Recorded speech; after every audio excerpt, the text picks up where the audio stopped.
Today, whether or not CheckPoint is a recurring series, we'll have to see.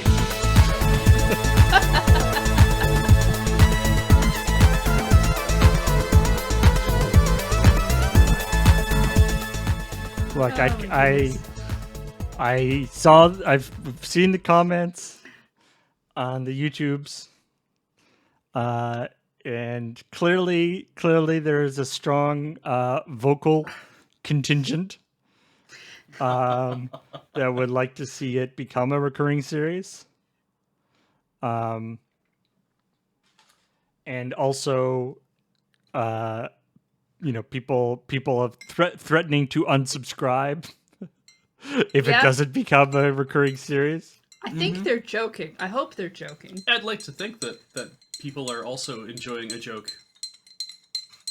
It's the first time I've gone and looked at the CheckPoint comments and been pretty happy with them overall, in a high capacity, because usually it's like there's a huge mix of people just being angry about something, and this one's just like, no, bring back CheckPoint. I'm like, well, okay, I can deal with this. Yeah.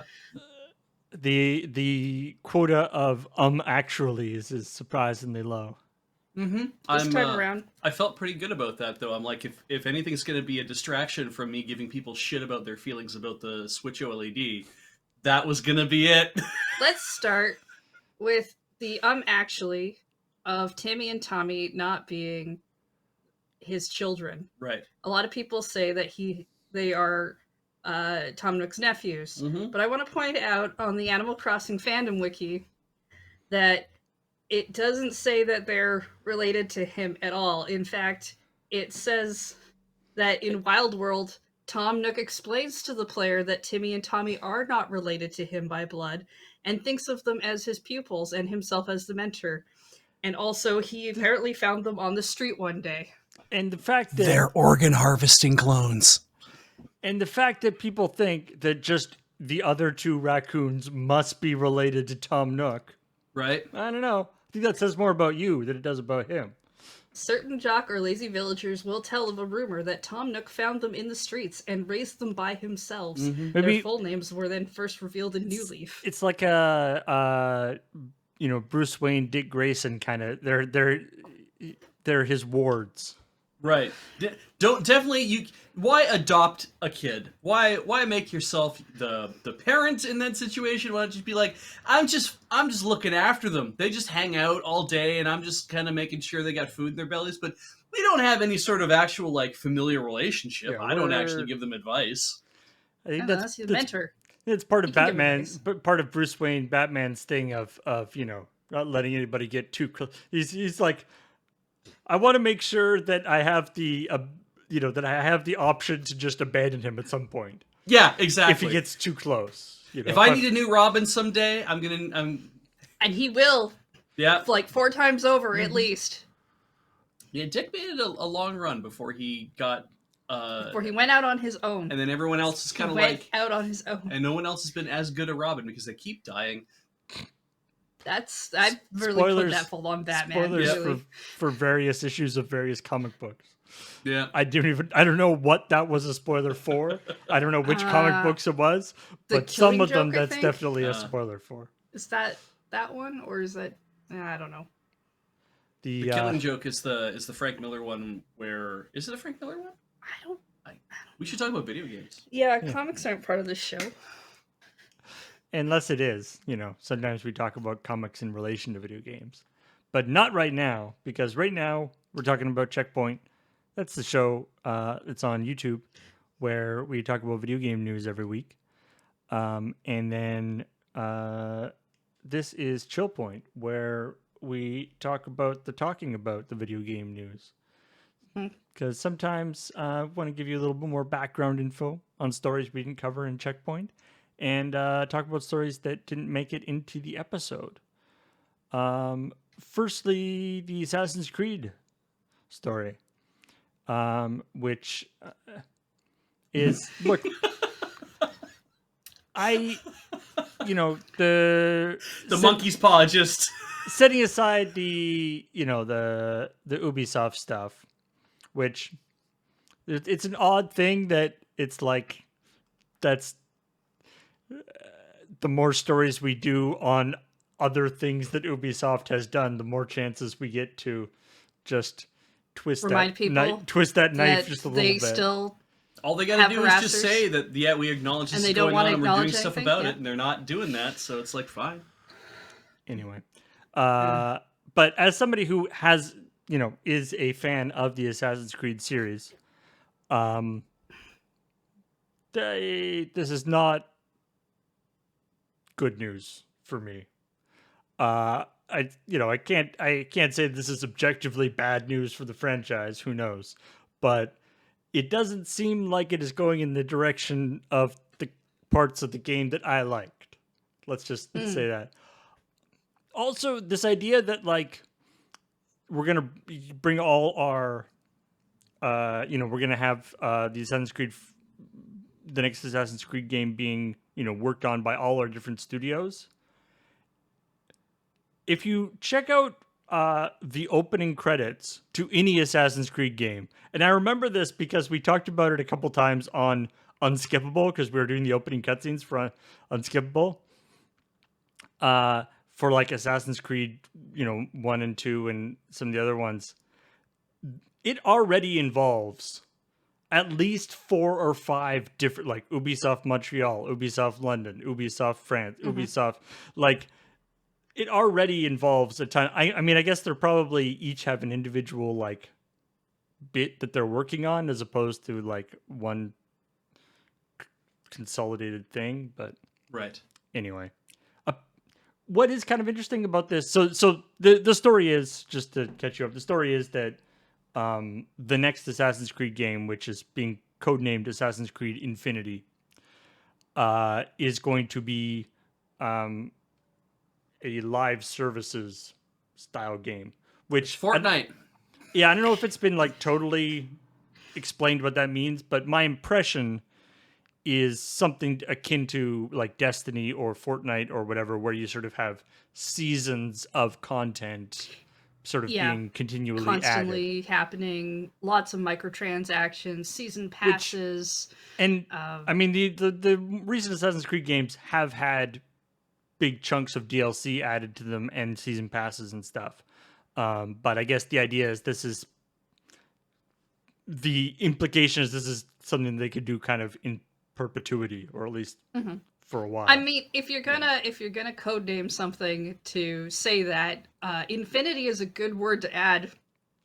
Because it's probably going It to take them that feels- long to actually get it out. Well, it feels very blunt about what they want out of it.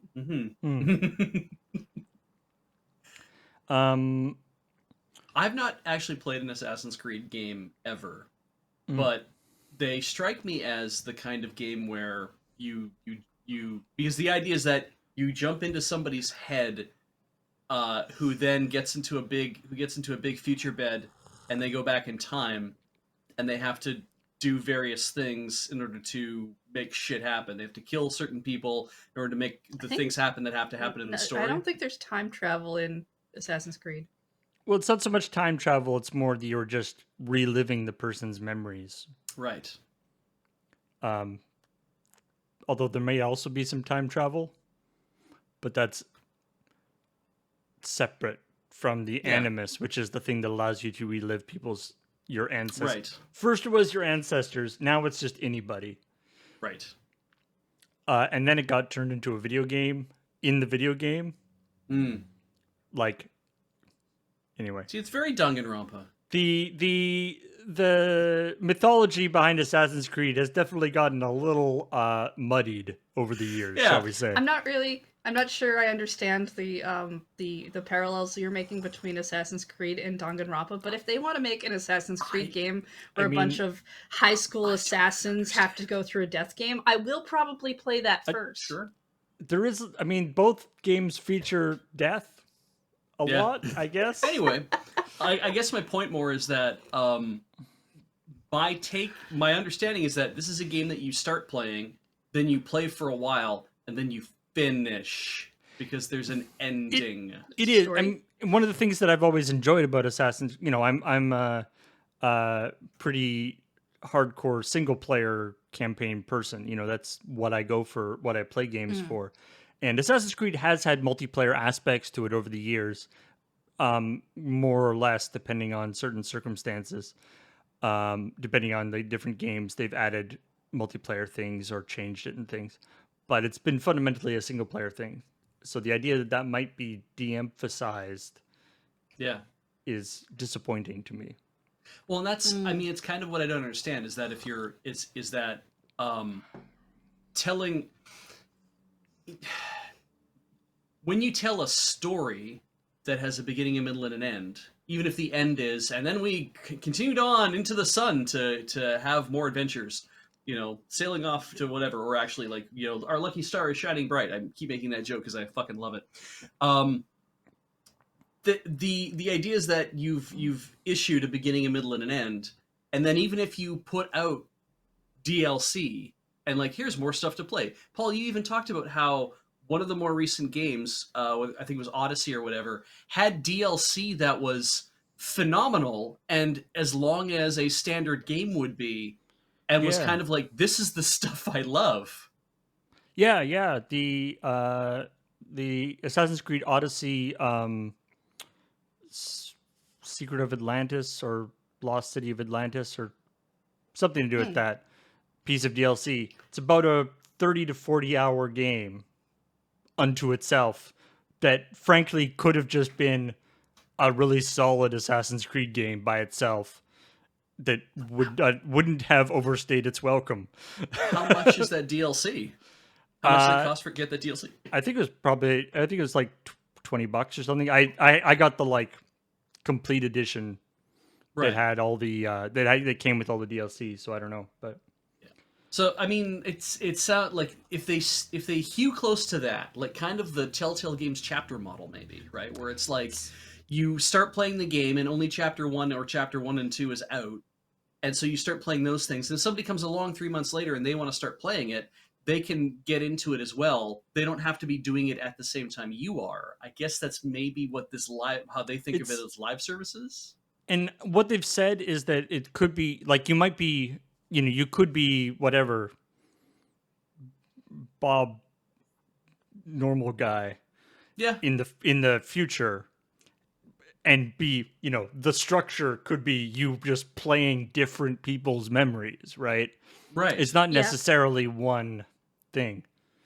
It used to be your guy in the future used to be like Desmond. He was a character, but now I think because now the future stuff tends to be like first person and you don't really have a character as much, although I think they changed that again in more recent ones. Anyway, doesn't matter. But that does sound like this could be a thing made to work if it was a if it was kind of like all that stuff that we would have done. Now what we've did is we make one Uber engine that kind of encompasses what it is we want to make. I mean, presumably Assassin's Creed has been, using the same engine anyway. Like obviously the new one, the new sort of style that started with Origins and then Odyssey and now Valhalla, I'm assuming are all using the same engine. Yeah. And the earlier Assassin's Creed were probably all using the same engine too. So, and thinking of this as like a way for them to just kind of chunk modules of content, be like, here's some new art and some new locations and some new whatever, and it's like, funk, there's that. So what we know, what the actual story is of this is Assassin's Creed Infinity is a thing. It exists. It's being described as a live service, but we don't know what that means in the sense of whether and there's like assumptions that because it's a live service, it could be like Fortnite where it's just like multiplayer heavy, but we also have other live service games. We have like Final Fantasy 14, which has a lot of single player elements to it, even though you can do stuff with people. We've got Genshin Impact is constantly adding new content to it, but that is also a single player game, or can be rather. So like it's like it feels like it's too soon to, but I can understand the worries. Yeah. Well, and it's I mean they have the stuff that I think has been actually like explicitly said by Ubisoft is that it is going to be this idea of sort of continuously being produced as opposed to discrete things, and that you're going to be going to, accessing different time periods and different memories and stuff. And also one of the actually interesting aspects about this that's separate from the sort of video game part is what they've said is that part of the reason why they're changing this is because of the pandemic and stuff, and sort of realizing and build in the process of building the sort of work from home and remote working stuff that they have for the pandemic, realizing that there is a lot more collaboration that could be done between disparate studios remotely. Because it doesn't, like, if everyone's working from home, it doesn't matter if you're at Ubisoft Montreal or Ubisoft France. Which then would lead them to realize it's like by having that heavy striation of people in like so many different places now, like all spread out. It's like I have to work remotely. I'm in Paris and I have to work remotely with somebody else in Paris. It's like, well, when the teams come back together and we start doing in-person collaborations, that still means that we can collaborate equally with people in other parts of the world, even though time zones are a thing. But it's like we should be able to collaborate on those things together. I'm like, that's kind of an interesting fallout of this whole remote working scenario, is that it's now let people be like, oh, even when we come back together, we can still be working in different locations and still manage to put out Yeah, and together. I mean, I do want to see that out of more companies. If they've finally figured out how to do remote working, because they've been forced to actually build upon that and use that in the future, even if they don't need it as much. Mm-hmm. This definitely. Go ahead, Paul. I was going to say, Ignatius Pants in the chat. I like that take. There are a lot of games I don't like that Assassin's Creed Infinity could be an inferior version of. There you go. Which I feel like that it's like, yes, it could be good. I haven't actually played Valhalla, like the latest Assassin's Creed, so here I'm fake Assassin's Creed fan. When I thought about the monetary structure for how you make something like this work, from the business perspective, it's like, okay, well, what makes the best sense value wise is because if you say to somebody, it's like, well, here's the new Assassin's Creed Infinity, and it has chapter 1, it has like, here's everything you can possibly play about this game, and it is meant to be a single player game, and you can finish an Assassin's Creed game if you play it in about a month, maybe 2 months, right? If you kind of put into whatever. So if you make it a monthly sub, people will log into the service, they'll play it for a month or two, and then when they're done, if there isn't new tiny bits of content being fed out every single time, then they'll be like, cool, I'm going to unsubscribe from this, and then I'll just come back when I hear there's more content later. A possibility. Ubisoft does already have a subscription service that's just like, you can play all our games. Right. So who knows? Maybe that could be this might fit into that. Yeah. Because the other option I was thinking is that you have a yearly subscription where you pay your $60 or your $80 for the year to have access to Assassin's Creed Infinity, and then you finish the game, what's out for the game, you finish that part of the game in a month, and then you're like, shit, I can't unsubscribe, I'm on the hook for that $80 no matter what, and then when the next bit comes out later that year, and you have to resubscribe again because it kicks over the yearly time or whatever. It's taken so long for that. You pay another $80. And it's like, oh, I'm just buying a new Assassin's Creed game every year still. Like the money's still coming in. There's definitely we over the years we've seen various ways that that these like chapter based episodes can fail, right? Like there's only a few games that have actually been even moderately successful doing it that way, but not saying that that's necessarily what is going to be happening with this. So anyway, it's happening. We'll see probably more the of extent it, of the eventually. speculation. Yeah. There's like no speculated date, I'm sure, of when this is supposed to like. I mean, I think they're saying 2022. Oh, okay. All right, so we'll know more in at least a half year or longer. Probably 8 months, I would say. March is a good time for new news. Speaking of speculation, Goodness. Here Yes, Paul. new Nintendo, but Hooray. not the one that everyone was hoping for. Maybe, I don't know. Yeah. OLED Switch coming out, and that's the main upgrade. Is that it's got a new, slightly larger. It's Goes gone from 6.2 to 7-inch screen. 7. Yep. And OLED display, and I think is the stand on the back a little different, It's massive. it's a bigger stand. It right? looks more Rather than the one that stable, just immediately breaks and falls off. and appears to 64 gigs of internal memory, which True. is more than what's in the okay. previous one. there was a the kickstand itself is also appears to be infinitely adjustable. You set it to where you want it to be, and then it holds that position, and you can make it like wider, or you can make it narrower, but it will hold that position. So they put a new hinge in there. So there's been a number of Like the kickstand on the Switch was really bad. So Yeah. there's been a number of because this is going to come up. There's been a number of articles that are like, so far as we can tell, the Joy-Cons will not be different. Mhm. So They'll be if you're hoping compatible. that they'll all be compatible, but they're probably not going to be different. So if you're looking for that Joy-Con drift to go away, probably not. But we really won't know until a teardown happens, because I really can't see Nintendo blatantly saying, by the way, we fixed that Joy-Con drift that we refuse to acknowledge. I mean, it seems like the kind of thing that it's in the same way as they like did the secret upgrade on the Switch battery. Like it seems like the kind of thing that they might just sort of, we'll fix that, but not actually tell anybody we fixed it. They acknowledged that, though. That was information that was all over their website. Is that these are the same Joy-Cons. And the thing is that you can read that whatever way you want. Like you can read it as these are the same Joy-Cons as every Joy-Con that currently exists for the standard Switch that you can buy in store right now will fit on this Switch. Yes. Mhm. We acknowledge that those are all the same Joy-Con. Now, does that mean that even the current ones that are out, even the ones that are coming with the Switch, have they fixed whatever problem they need to fix in order to prevent drift from being a thing?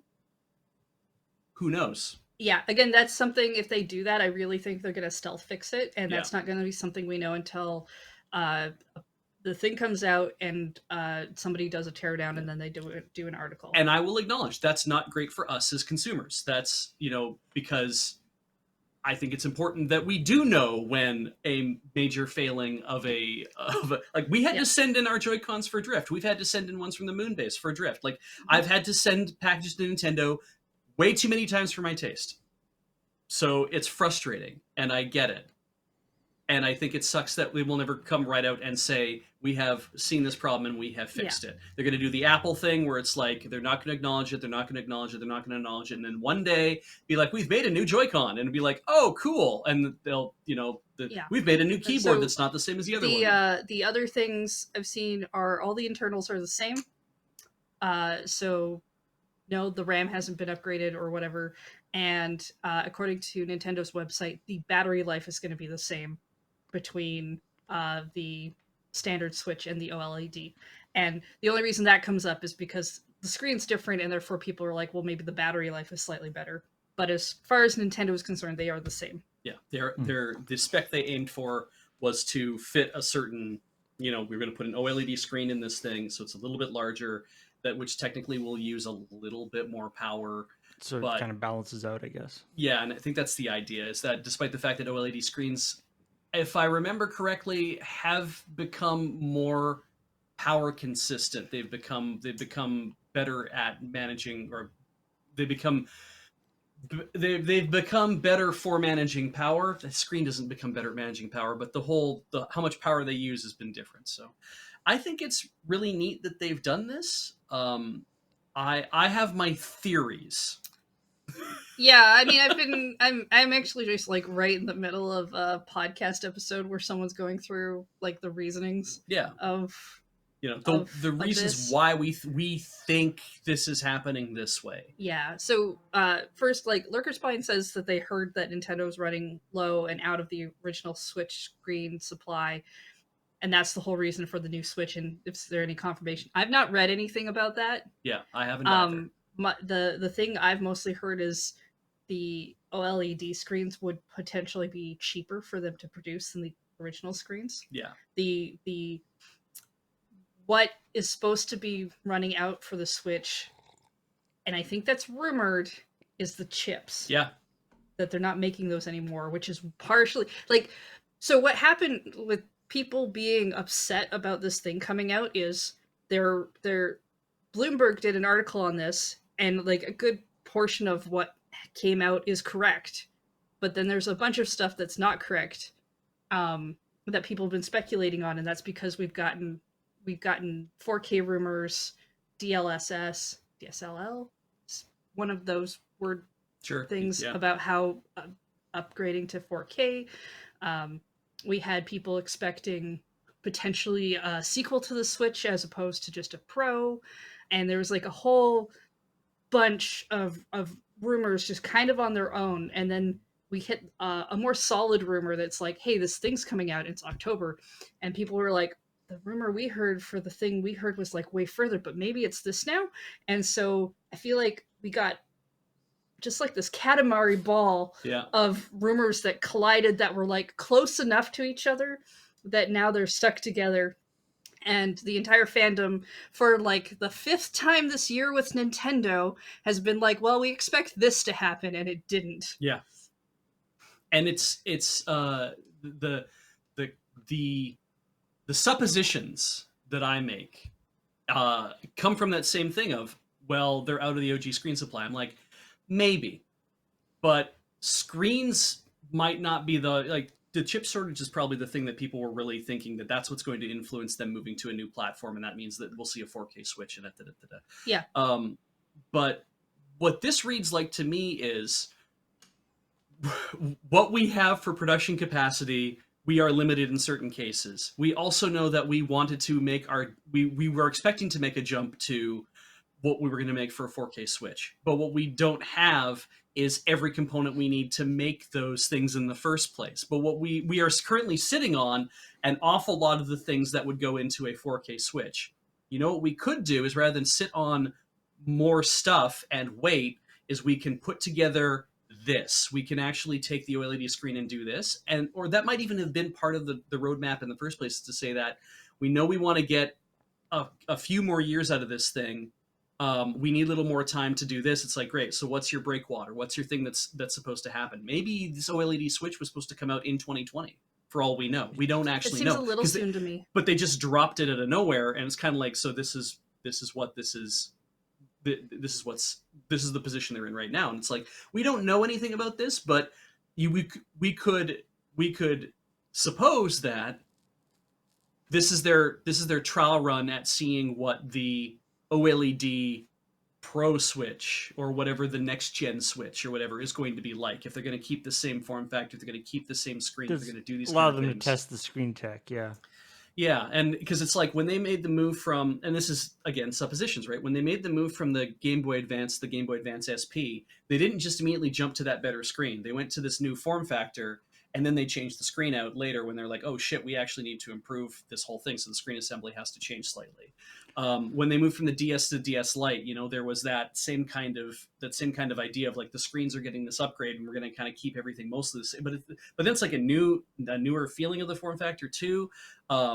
Like those, it doesn't seem to me like they want to twist all the knobs at the same time. They want to twist one knob and twist another knob, and in the meantime, we're getting new product, which is weird, because I'm like, I feel like, in a way, that if you're going to change each thing and see what's going to work out, releasing that product to the public every time there's a slight change is a little weird. Because is it weird though if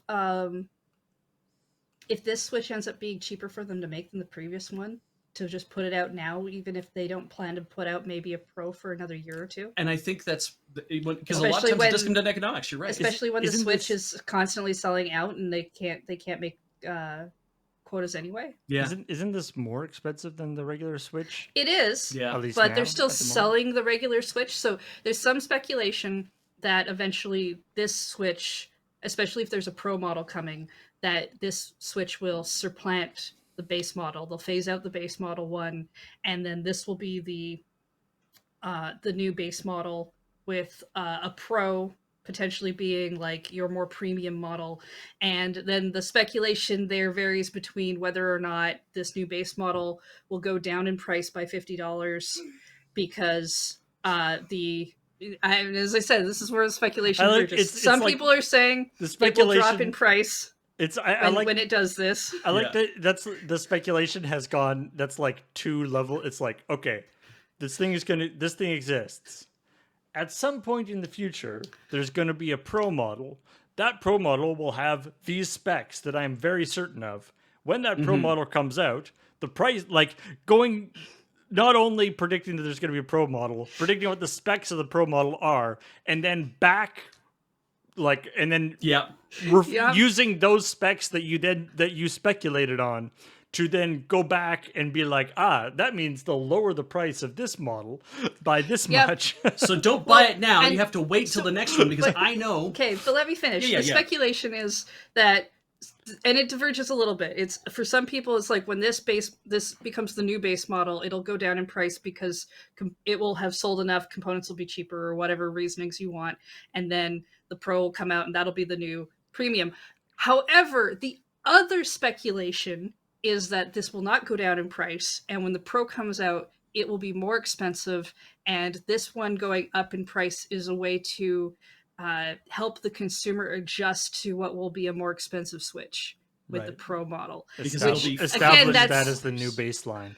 Yeah, and maybe, but like again, that's all speculation. And as we all know, Nintendo's just going to do whatever the fuck Nintendo's going to do, and we're going to either buy their product or not. Like getting to do this here, I think is fun because this is very off the cuff, right? I think when it comes to like doing your journalism things, it's I look poorly upon people speculating when it's like I'm going to write an article and put a bunch of true shit in and then put a bunch of my own pet opinions in there and write it in a way that sounds like this is what's coming next, right? I'm like, I hate that because then everyone's like, that must be fact, and it's like, no, they're clearly speculating.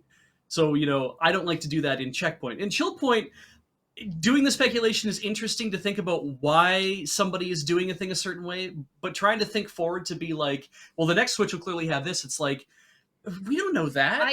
I mean, so I really like speculation. I like it on forums. I even like it in podcasts because podcasts tend to be much more like this, a little bit chummier and just people hanging out and talking about the news, as opposed to like, as you said, CheckPoint's a little bit more of a straight up news show. But I also think, and I also think it's okay if you looked at this Switch and you were like, oh, well, that's disappointing because that's not what I wanted, or who cares? I already have a Switch, that kind of thing, right? That's okay. You can feel that disappointment. There's nothing about that. It's the people who look at speculation and then they start to go, well, that's what you have to do because I've decided that's what you have to do. And I'm suddenly an amazing person who understands all the markets, all of their decisions, even though I don't work there, and all the competition. And this is the thing they have to do. And I'm like, Nintendo doesn't have to do anything. And if they do anything, you're just going to disappoint yourself at that point. If they do anything else, then they're stupid.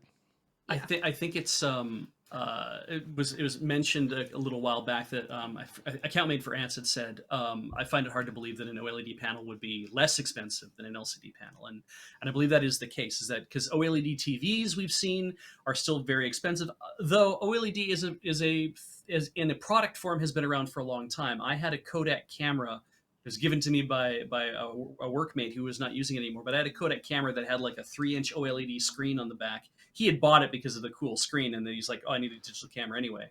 But and so getting them big is still pretty expensive. Exactly, right? So it's like we're still seeing the penetration of OLED screens at a certain size is still going to cost a lot of money. But I think the reason why we're not seeing it jump as much, because again, the new Switch has a completely redesigned kickstand on the back with a nicer hinge, which will probably have almost certainly cost them more money to engineer than little plastic thing that snaps into place. So there's that. It's got more onboard memory. You said it's 64 now instead 64 of gigs 32 instead before? 32. Which, Okay, and then considering the emphasis on downloadable games, seems like makes sense. Like, I think Yeah. we've done stories on CheckPoint about Switch games that don't fit on the internal memory. yeah, and which is kind of ridiculous. I wish they had gone a little bit bigger for this as well, but the new dock has an extra component in it. Obviously, it has the wired LAN port in it, Right, so that's yeah, an extra component you have to add. But that's only like $1.50. But then again, you still have to engineer and wire it up with a whole new thing. So that's new. It's a new circuit board you have to make in the first place, and then of course the new screen, which then has to be wired up and done whatever. Even though it fits in a current Switch case, it still has to be like connected and everything the same way it is. And I'm like, and they're asking an extra $50 US for this product. And it's like, so how do you justify that? And I'm like, you justify it by making a lower profit on the OLED Switch. That's again a supposition, but that's how you justify it, because the Switch, when it came out initially, was probably as expensive as it was to produce. Over time, you're going to see that economy of scale kick in, and you're going to see that it's costing you less and less money over time. You're making more and more profit per Switch over time because you're sourcing more components, you're selling a lot more Switches. Again, once the teardown happens, that's probably when people will be like, okay, this is how much we think it costs Nintendo to make. Yeah. And we'll know. And I can see them, though, being like, it's justifiable to say that we're no longer making 18% on a console. We're going to make 15% on this console. That's justifiable because then we don't have to up the price by $100 or $85 or whatever. We only have to bump it by 50 to actually cover off the difference in price. That's a possibility too. Yeah. I mean, I only ask if, like, because if what if it's cheaper to make this thing? Because the question of like, well, why are they bothering making a new product? Is always what happens when a lot of people look at a product that they're like, this isn't for me, so why did you make it? And it's generally a number of options, right? It's like there's a different market they're trying to hit up. It's cheaper, maybe. And that's a question. Is it just cheaper to do? And maybe it's not, so it's gonna be a different reason. But again, I think we'll know more price point stuff once a teardown happens. Yeah. Also, and again, all that whole how much do they make per Switch, that whole percentage thing, all supposition. That was, I'm only dragging numbers out of the air. Not even pulling them out of my ass. I don't know what they are, so I just made a guess. It's like that might be the differences. Who knows? They could be making 50% profit on the Switch for all I know. It's weird to me because the story is like, yeah, it's the Switch, but I'm like, really, to me, the story is what happens when rumors and speculation collide. Because I also don't have a huge issue with rumors. I like to avoid them because I find certain rumors I like. Certain rumors that are like, oh, they're going to announce a cool thing soon. I like as a rumor because it's like, oh, cool. I know to check around for that date to see if anything cool happens. Right. I have a busy life schedule, and being able to schedule that in to know would be nice. But the rumor that's like, and they did this with like Mario 3D All Stars. People were like, oh, that's coming out, and they talked about that for I think well over a year before they announced it. And then when they announced it, people were like, that's it. And I'm like, see, that's the problem with a rumor. If you already know way in advance when they go to do their flashy announcement, that's like, we're doing the thing. Everyone's like, cool, but like we already know that part. So do you want to tell us something new? And they're like, this was the new thing. Yeah, this was new. Yeah. All right, let's talk about this thing for in China. Children gaming. This is an interesting thing. So China's imposed a thing where minors are limited in the amount of gaming that they can do per day, and also they can't play video games at night in order to try to curb video game addiction, which the government sees as a public detriment. Problem. Yeah. And so one of the ways that this is this article was talking about that Tencent, one of the biggest video game producers in China, is that they have implemented a system in 60 of their mobile games that actually uses facial recognition technology people. Like, there's speculation as to what it's going to use, what it's using. I'm assuming it's just you like register your account with the thing and it like does a face check. I don't see why they would actually try to estimate people's ages based on their face scan or whatever. No, but I could If they can, definitely see that face. if they can just tie it, tie your Oh, tie yeah. your face to your account, like they. But I wouldn't doubt that face scan maybe goes into a database that ties into the whole We want good person points. to the thing. social credit system they have operating. Yeah, so it's what's always kind of interesting about these kind of stories coming out of China is it's not like Tencent is doing this and and then the story is like, Tencent, what are they doing to your children? It's like, Tencent, they're doing great things for children. Like, Yeah. this is actually a marketing thing for Tencent that they are protecting, because this is it's not like this is being a underhanded tricky thing. This is mandated by the government. They have to do this. Yeah. Or they have to do it. They have to have some way to stop kids from playing at night, and this is how they decided to do it. Yeah, to protect themselves from being fined or whatever the punishment is. Taken to jail. Same with various limitations on loot boxes and these kind of things, which is like it's the sort of it's the you say good part, but the sort of the flip side of what a lot of people consider to be a very sort of oppressive government in China, is that when they want to implement something, be it lockdowns for the pandemic or making it so that children are deciding that children should play less video games, they can actually they have the authority and the sort of mandate to sort of unilaterally do that, which is not something that a lot of the rest of the world sort of, that seems kind of like, wait, what? You don't have control over that. It's like, well, that's just because that's not something that we associate with the government here, but they can. And so what the funny part about this, like, is that there's, obviously a lot of reactionary stuff about China, for a whole variety of reasons that I won't get in, some reasonable, some not, whatever. But there is certainly this sentiment, there's almost the sort of whatever Cold War Russia kind of sentiment where it's like, we don't trust do we really want China, in charge of the stuff? They're communist, blah, blah, blah, blah, blah. And so I love this idea that now it's like that if China is doing something, that must be bad.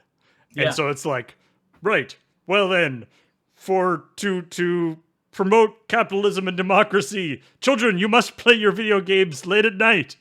Yeah, And only for late at night. And more than 3 hours. And get all the loot boxes you can, because China says that's evil, so that must mean it's good. Yeah. It's But like loot boxes weird are reverse good capitalism, like reverse psychology. yeah.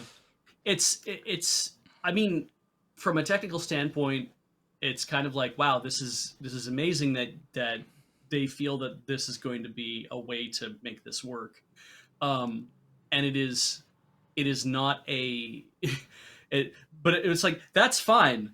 The political ramifications of saying this, it is weirdly terrifying to me. The idea that it's like, so what if a minor manages to cheat the system somehow, and then what's the fallout from that?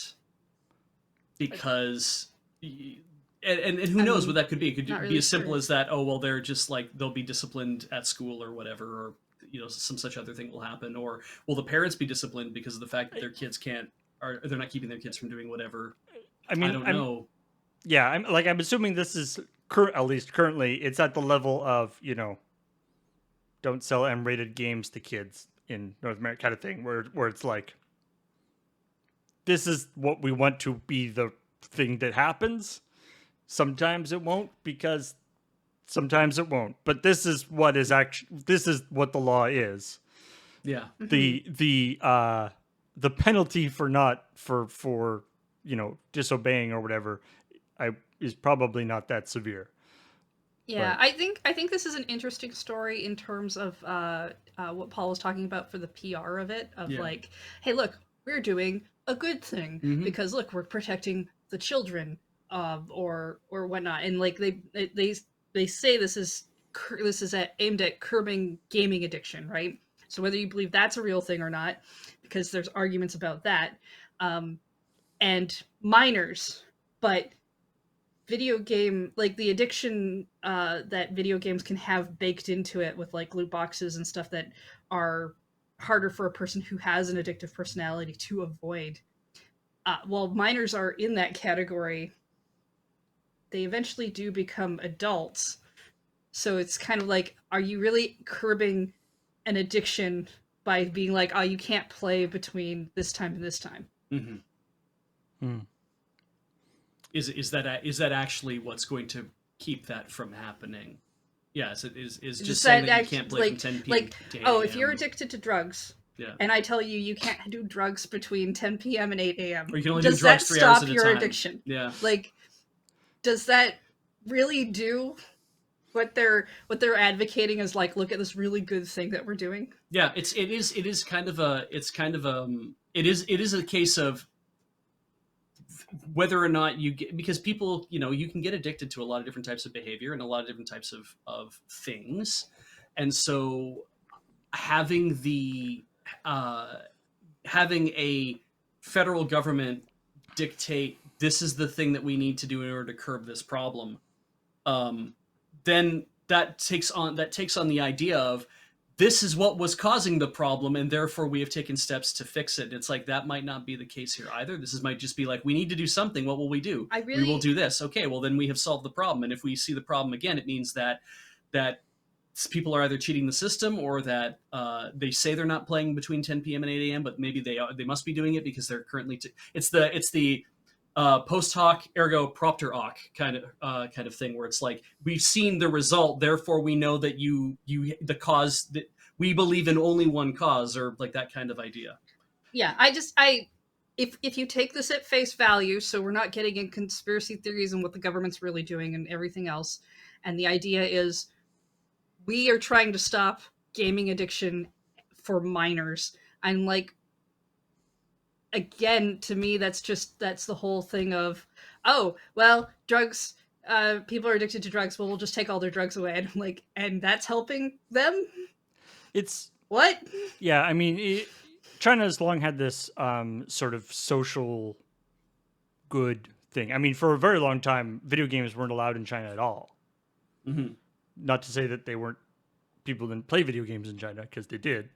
But you weren't technically allowed to sell video games in China. There's all sorts of quite amazing stuff you can look up about how people got around that, and why computers are much more popular in China than consoles, because consoles, as in a thing that is designed only to play video games, was only even allowed to be sold in China relatively recently. Yeah. Mm-hmm. And then now it's mobile phones is the way to do it, because everyone has a phone, right? And I mean, and that's a good thing. You want to promote that like, if people want to have a phone, that's kind of their that's how they pay for stuff now. That's how they interact with different parts of their day-to-day environment. And I mean, there's also that underlying current of, if everybody has a phone, that gives a way for you to track them. And it's like, let's be fair. I'm sure it's not just the Chinese government that's tracking people with their phones. I'm sure a lot of governments around the world are tracking a lot of people by their phones. So we know that's a thing. I mean, probably even companies is more likely than governments these days. There's that too. Yeah. Oh, definitely. Yep.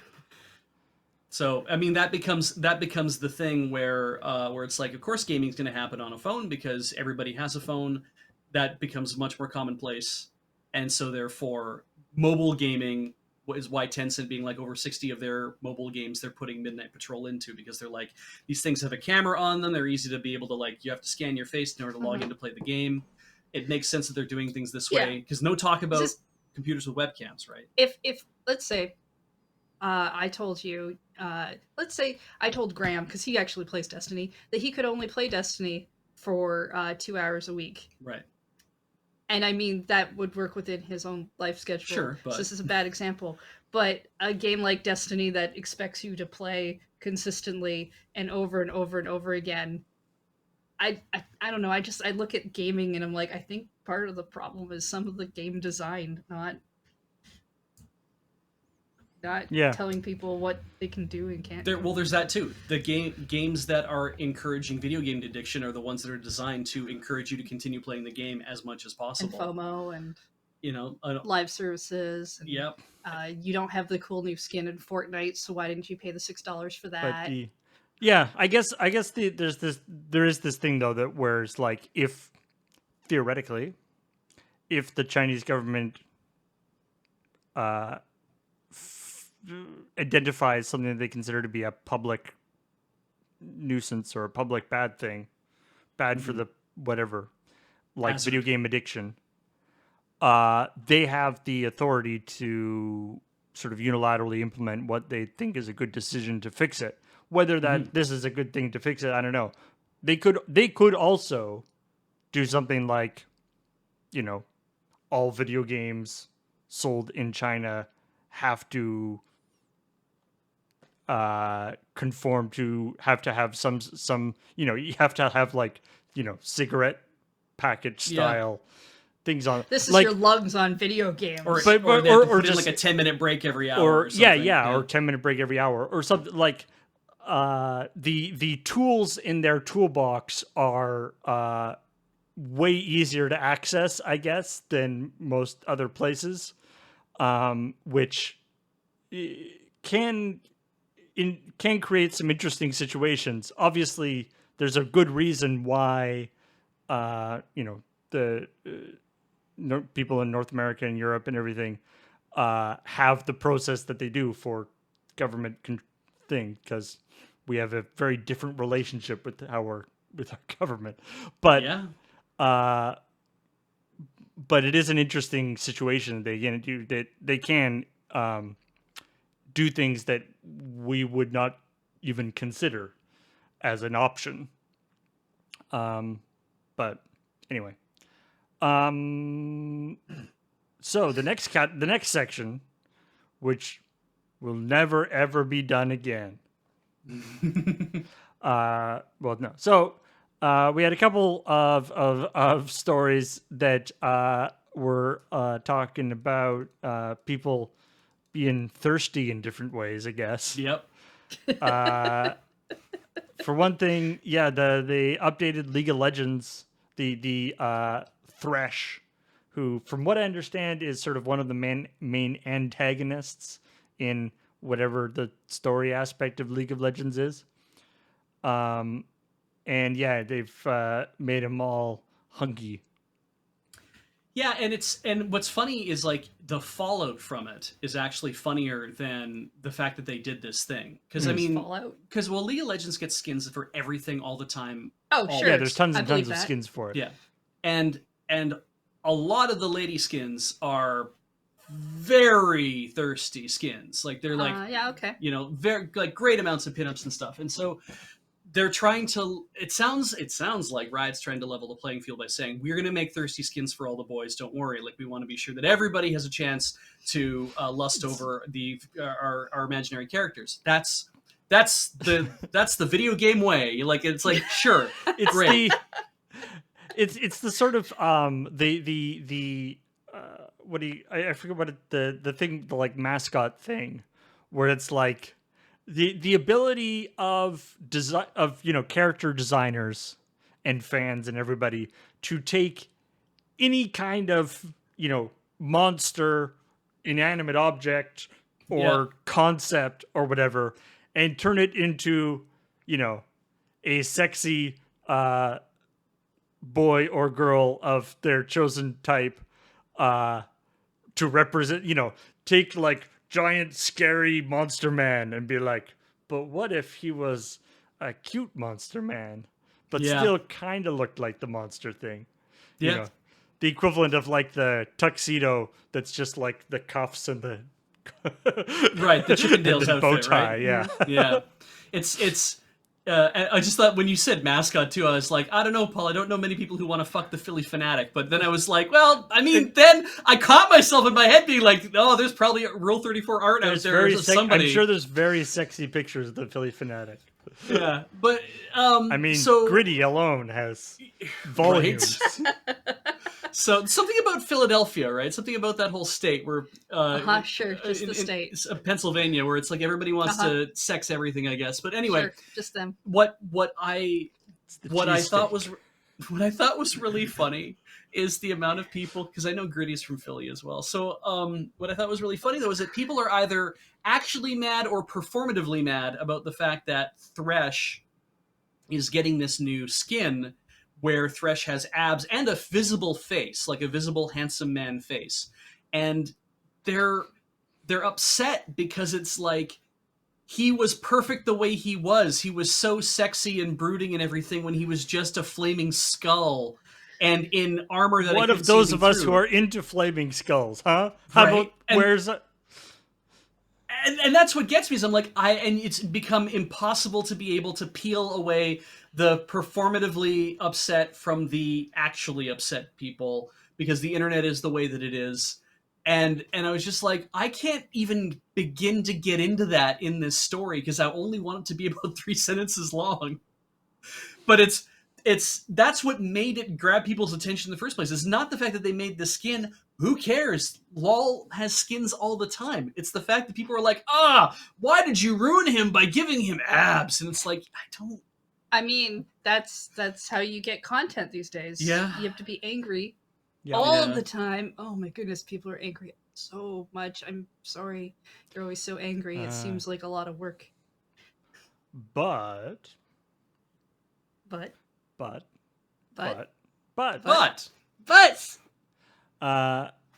Mass Effect Legendary Edition has the same number of butts than the previous edition did, but they're featured less prominently.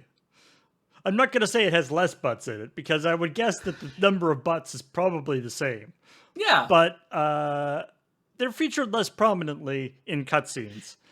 Specifically, some of the Miranda and I forget what the other crew member is, but there's a couple of people on your crew that apparently it's quite egregious, or at least was in the original. And sort of regardless of the subject matter of your conversation, like yeah, you'll be talking about big like thing. everybody on your home planet got killed, and it's just like it'll be this photo, like yeah. low butt shot. And so they fixed that for the Legendary Edition, or they changed it, that. shall we say, not to put a moral whatever ethical equivalency.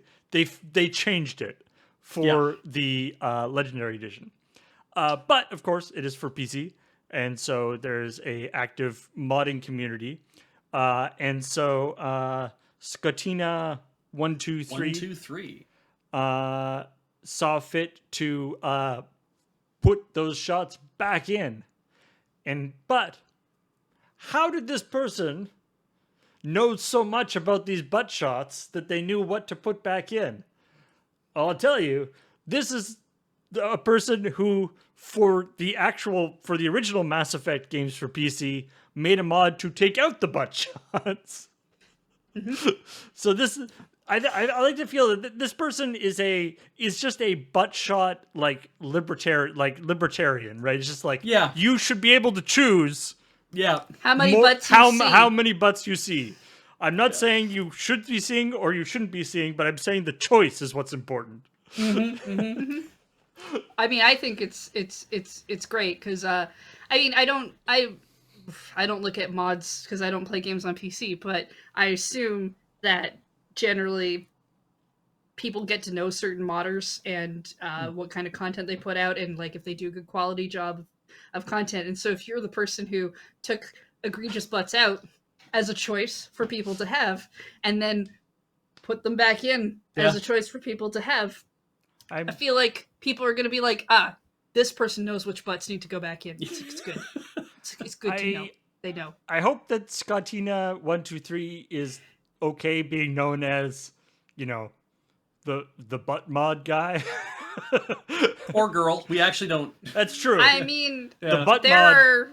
the butt modder, shall we say? Yeah. I'm certain I hope there are people who are known for other types of mods, so why not? Sure. Yeah, but I hope they are comfortable with that Apple, because that's what they'll be known for from now on. I just really was like these. I didn't realize because I never played Mass Effect. Like I said, I didn't realize the isekai anime level of these butt shots.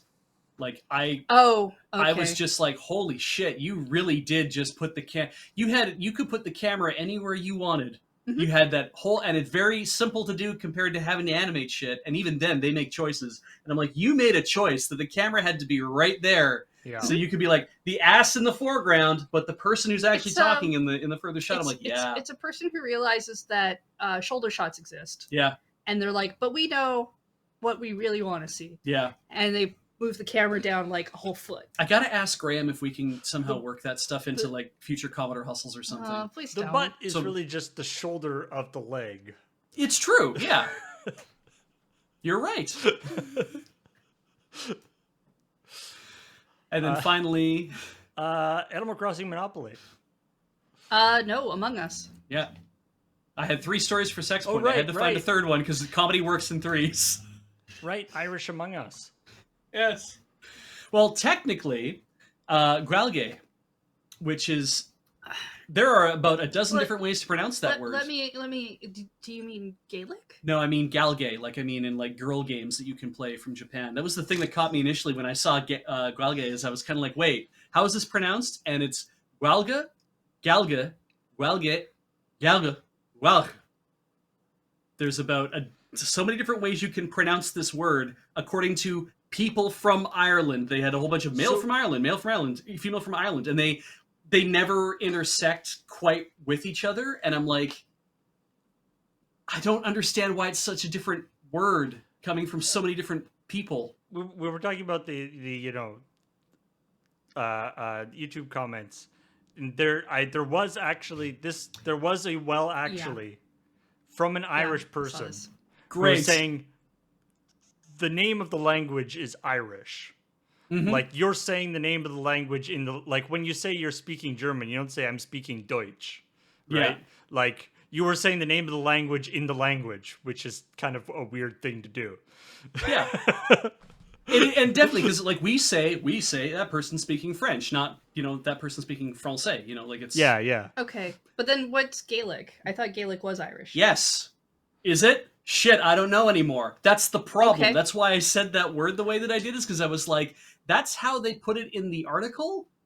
And so I'm gonna say it because they actually literally put the word in the Nintendo Life article, and I'm like, I'm gonna say it because that's the word for the language.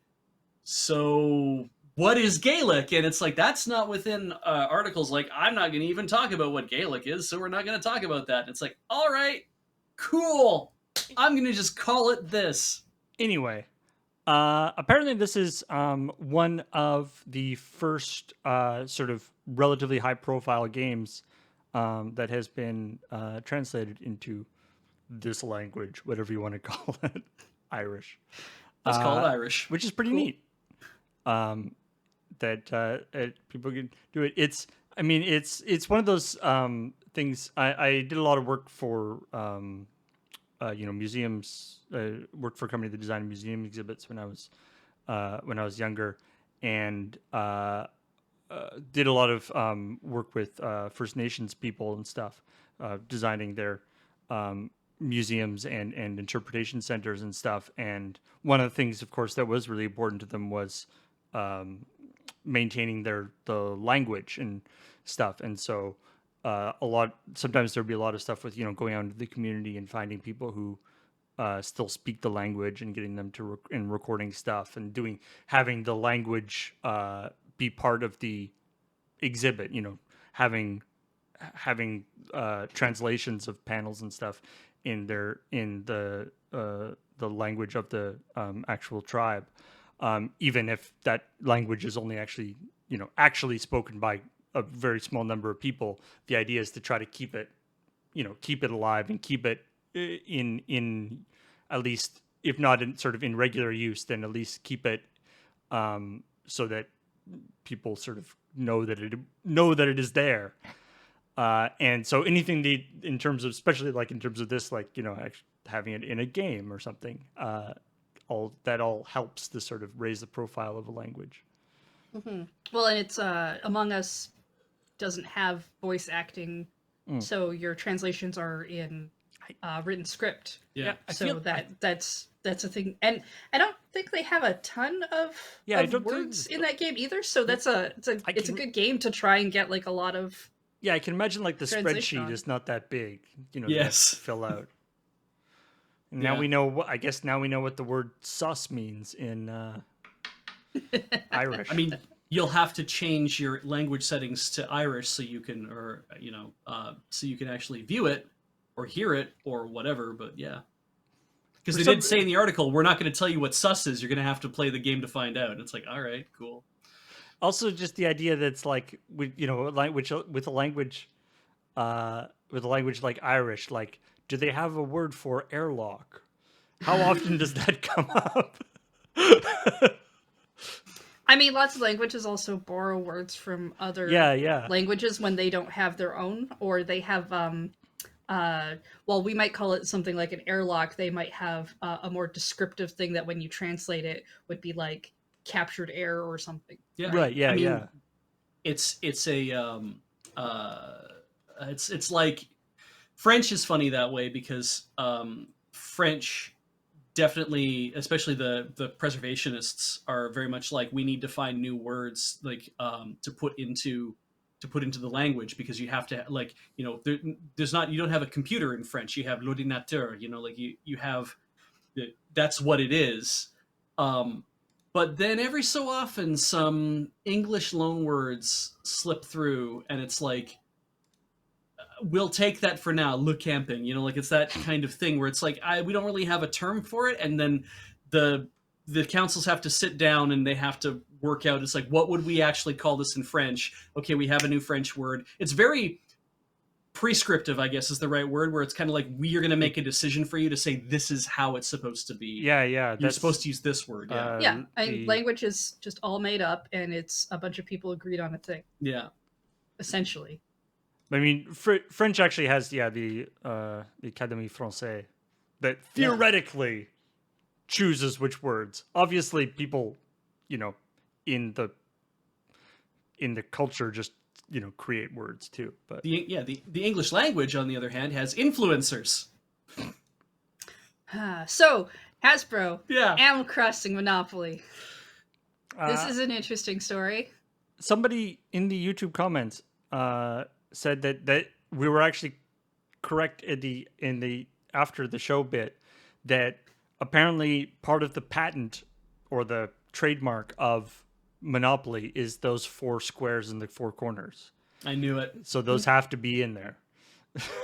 Otherwise, it's technically not in a Monopoly game. Yeah, or whatever. It's part of the sort of distinctiveness of Monopoly for trademarking purposes. Yeah. The funny thing about this story is this broke out on, I think, Twitter and Reddit, because these games showed up at like Walmart, and Walmart employees were taking pictures and being like, there's a new thing that we haven't been told about. And then like a day or two later, they were like, hey, we have a new game we didn't tell you about.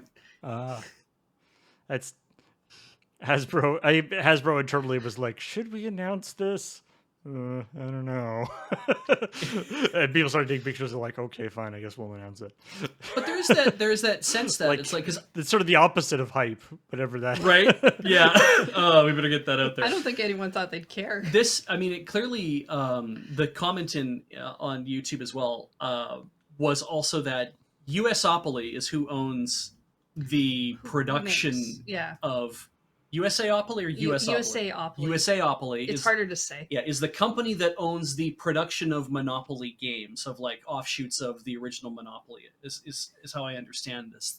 But that Nintendo wouldn't go to USAopoly, I'm sure, to deal with them to make a Monopoly version of Animal Crossing. They would have gone just straight to Hasbro to say, we want to make a version of this. Hasbro contracts out to USAopoly. Right. To make most of their versions that are a reskin version of Monopoly. This person speculated that Nintendo likely has their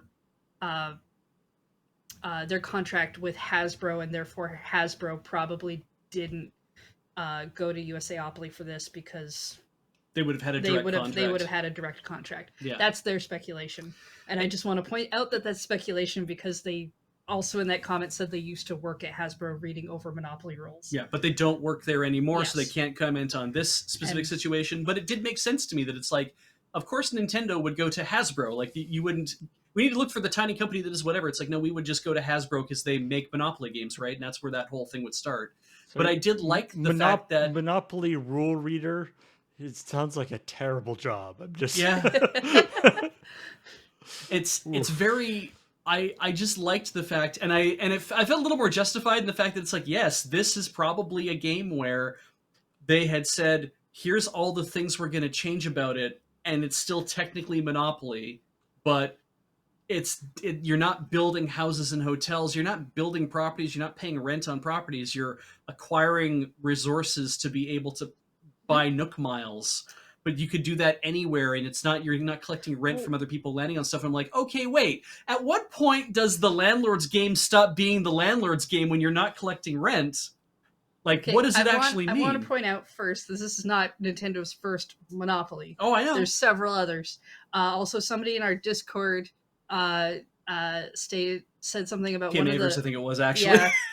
Yeah. That one of the other Monopolies they did, because I can't remember which one It was like a gamer Mario one. has like cards where you can fight people and cause them to drop coins It's- and like other weird stuff. They mentioned it's very like Mario Kart, but it actually reminded me a bit of Mario Party. That it's like it's a Monopoly Mario Party where you can use your skills to do different things with the dice, so you can have different effects on other players or on what you're doing. And I'm like, oh, that is, it is another form of this type of game. Like this, reading the thing, it's like, oh, there's no money and there's skill cards and Nook miles and things, and I'm like, I feel like Monopoly is that game that when you're just playing base Monopoly, everyone's like, oh, well, I know how to play Monopoly, and they don't.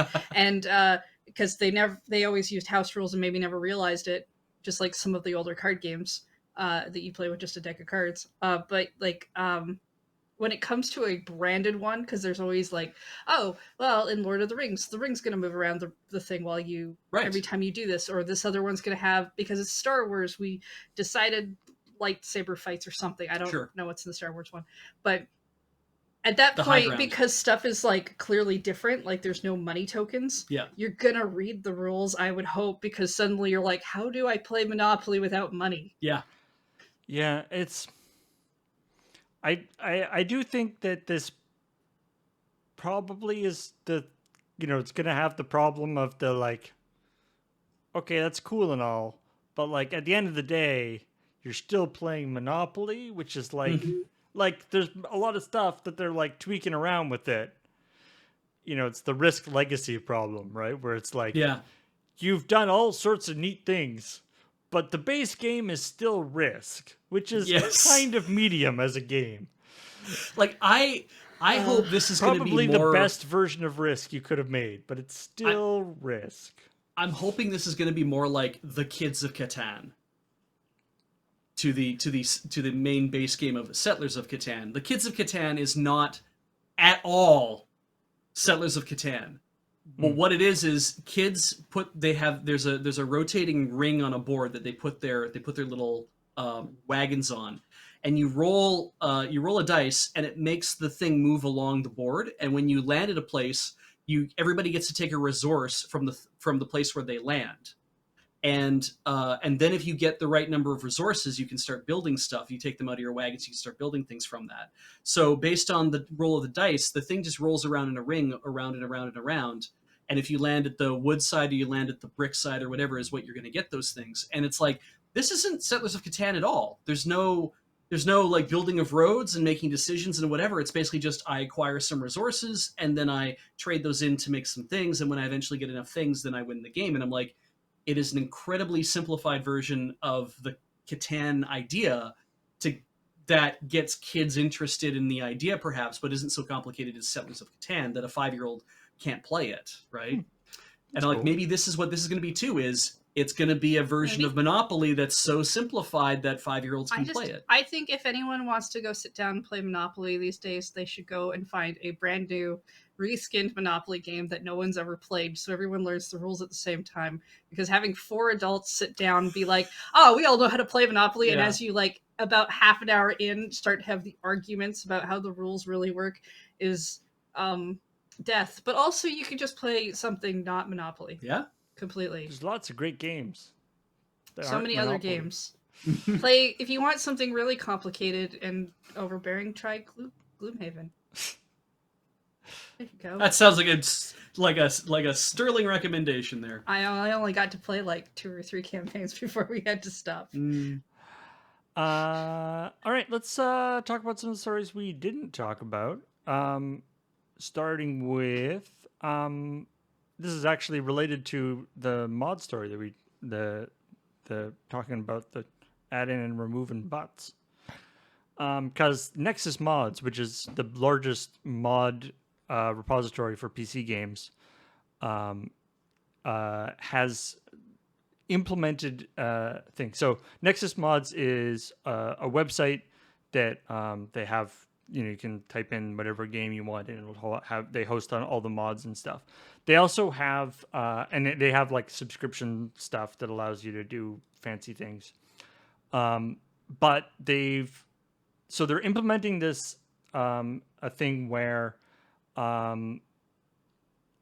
after 30 days from July 1st, so August 1st-ish, they're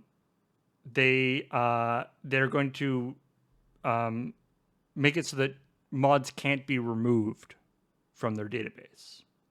So that once you upload a mod to it, you can't remove it. And the reason why they're doing this is that they're implementing something that they are calling collections, which is a neat idea. Basically, what the idea here is that a lot of the time mods in games are quite a kind of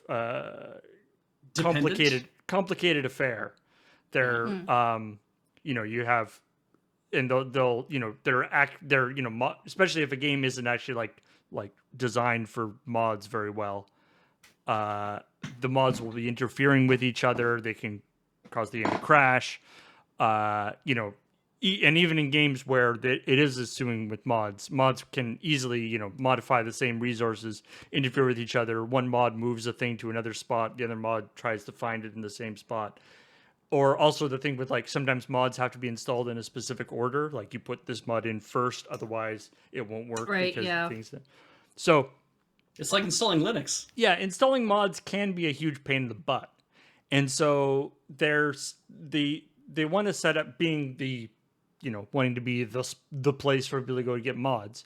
They're doing these mod collections things, which is basically they're making these a little kind of I think it actually is like an installer sort of delivery mechanism that will install a batch of mods correctly. So it'll install it in the right order, do whatever steps need to be done between each mod in order to do it properly. And also they'll be sort of curated. So, they'll whatever, you could have like the Skyrim, high definition mod and the trees look really nice mod, and everyone has whatever mods that probably giant heads. Yeah, well, maybe they would probably have like collections of mods that have a similar that you would probably want to have installed together. The nice grass mod with the nice trees mod or whatever. Yeah. But if you install those in the wrong order, then all the grass becomes trees and it dies or whatever.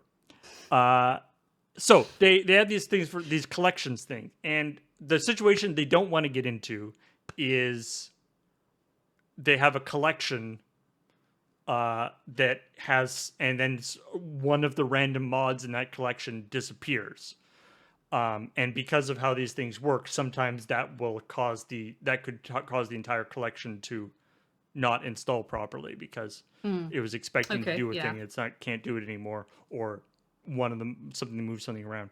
So they're implementing. So the idea here is that they want to make it so that once a mod is uploaded to their system, it's there forever. It can be also, the author still owns that mod. They can upload it Yes. other places. They don't have to update it, right? They could update it. They could upload an updated version somewhere else, even if they wanted to. Right. But the idea is that they don't want to allow mods to be removed once, because people might be counting on that mod for something Right. else.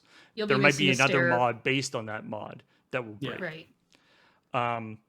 Which is, Okay. it's an interesting, it opens up this kind of a can of worms in terms of, how much control creators should have versus this kind of stuff. There's a famous incident, the left pad incident, was a famous thing that happened a few years ago in the JavaScript module community, which was basically a guy got into this. There was all this a bunch of drama happened with a particular developer, and NPM, which is the biggest JavaScript module database on the internet. And he got mad at them and was like, screw it, I'm going to take my ball and go home. And he removed all his modules from the site. One of which was called LeftPad, which was a module that was literally 12 lines long. It was, you put in a piece of text and say how long you want it to be, and it will, like, you can put in a bunch of pieces of text and it'll make them all the same length by adding like spaces to the beginning of the text, right? So you Okay. can line text up in a line. It's like trivially simple as a thing. Yeah. But it turns out that a ton of other modules used that module just because they were like, I need to do this. Boop, boop, boop. Okay, I've done it. Why bother writing it myself when I can just grab this mod? Yeah. And then a ton of mods. So even a ton of mods use those mods, and a ton of mods use those mods and stuff. And it went all the way up the chain.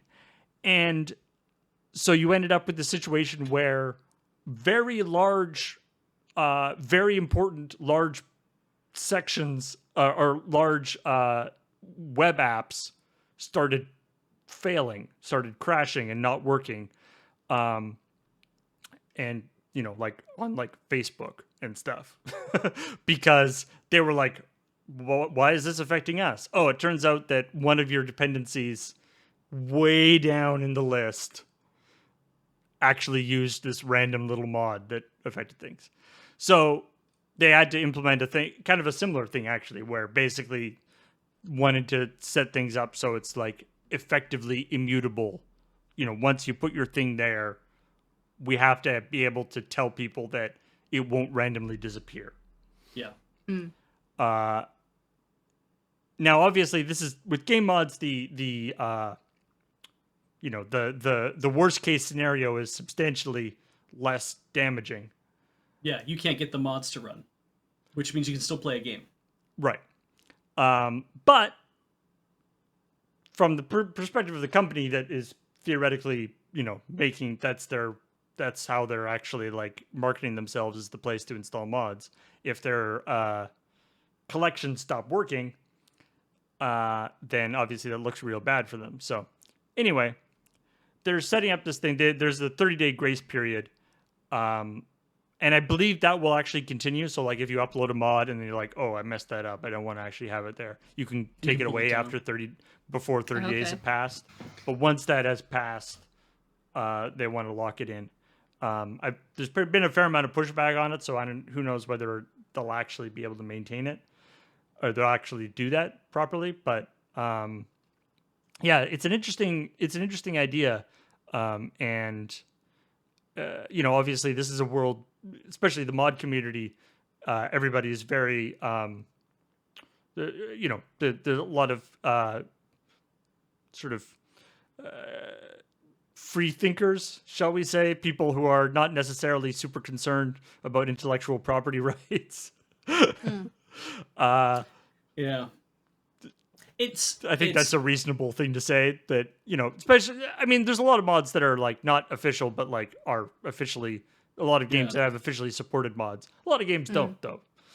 This is everything you've been talking about definitely though reminds me of how stuff seems to work as the end user, because I don't actually work in the do any work in the back end, the packaging or the making of stuff for Linux or whatever, but just as an end user for Linux, for Debian specifically, where it's like I can go look at their packages thing. They've got a packages website where they talk about here's how stuff is proceeding from unstable through to testing through to stable, like that kind of thing. Here's all the testing we've been doing to see these things move through. And this idea of you submit a package, like you have a program you're making. That's great.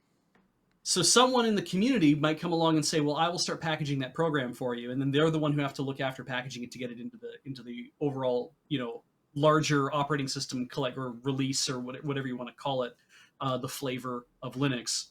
And then they look after it for a while, and then they might get sick of it or forget about it or whatever. And now somebody else would have to come along and inherit that and like work on that kind of thing. And so it's such a slow glacial process of watching stuff move from one thing to another, because everything's being tested against each other, and all these things are like they're running actual like automated testing, and then they have to have other people who are beta testing stuff and submitting like, oh well, I've noticed this thing has gone wrong, so now we have to fix this, most people are doing it for free, and it's like these guys it sounds like what Nexus Mods is trying to do is say we want to take that kind of semi-immutable process and say we want to form a community around providing some stability for this, so that somebody can't just say, well, I'm taking OpenSSL and I'm going home. Like, they can't just do that, which would completely fuck everybody over.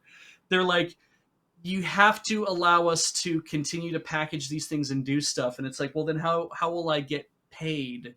And it's like, yeah, that is a good point. Everyone always asks, when it comes down to, is how do I get paid? And yeah, and I think, I think the problem with this is it's sort of you're talking about the pace of things, and I think the mod community by its very nature operates at a pretty hectic pace, because the mods for a game are only really relevant while people are playing the game. And so, they're coming out really fast and stuff. And so there's bragging rights to who can get something out first. If it's, I need to get Thomas the Tank Engine pasted over Lady Dimitrescu's face, it's like, I better fucking get there before somebody else does, so I can get all the notoriety. Like, I guess that I'm assuming that there's somebody who's like, it could probably look in the Nexus mods database, but like, people who have like, that's their oeuvre, is that they mod Thomas the Tank Engine into every game that they can. Could be. and there's this sense the Picasso of of Thomas the Tank Engine. Yeah. Which is very, very cubist of them too, or it's like the wrong. But I do just think that like, in the Linux community, they have the advantage of, if you want to put something into the back end of this stuff, you're going to have to open source it. You're going to have to apply things to a certain level of license. And so if you give up on a thing, or you don't want to develop it anymore, or you get pissed off and you want to pull it out or whatever, it's like, that's fine. We're going to fork whatever it is you're doing. And within about a month or two, we'll have hopefully repaired this hole that you've made in our distribution, so we can get back to the business of actually making the thing that we're making. So you can go off on your own. But in these cases, it's like, no, I'm creating an artwork and a derivative work of some sort, and for somebody else to come along and then redo that would just touch off an even greater ego apocalypse. And it's like, this is a very different kind of situation, even though it feels very much the same. All right. So to me, this story was the fact that this game exists, but I think this is not news that this game exists, but they've revealed a new trailer that there is going to be a Gollum game. Endless Runner? A Gollum-centered game, Lord of the Rings game. Match 3. Which apparently he does like all sorts of super neat like parkour stuff, like running around Climbs and things and it's stuff. like Oh, a third. It's makes like a sense. third-person game where he's Wild. running around and It's stuff. like Tomb Raider. Yeah, I guess. Hobbit Raider. And Prince of Mordor. yeah, Ooh, yeah. I like Prince of Mordor. It really Yeah. feels like that. You know, the people have been clowning on Disney, you know, for like Maleficent and the 101 Dalmatians, Cruella, and you know these sort of like, let's look at the evil person from this story in a different light and make a movie about them. This is like, oh, Gollum gets his own game now. Cool. Okay. Sure. Yeah. I mean, that could be, it could be neat. It's just an endless runner with him chasing hobbits, carrying a ring, and I- it ultimately just conflates with him like jumping at the very end and grabbing the ring and like, you know, falling into Mount Doom. And that's it's like, that's you the end of win. the end of every level is just that. It's like Nidhogg, right? Yeah, yeah. You just endless runner with he's got like a fishing rod with the ring on it in front of him. Yeah. But it's got some like it looks pretty neat actually, to be honest. But I didn't expect that to happen. yeah, that's I mean, I mean I guess you know Gollum- they've gone through, you know, the movies, and they've done the Lego version of the movies, and they've done, you know, all the different things. So it's like, yeah, this is a different take on it, I guess. But it's just Gollum's a sad character. Yeah. He is, yeah.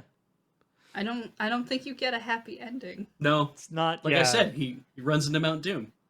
That's how it ends. I mean, You're by gonna the get time to he becomes learn- Gollum, he's just Yeah, you're gonna like sad find out and- about all his like family and stuff while he was before he turned into a Gollum. That could be kind of a bummer. Yeah.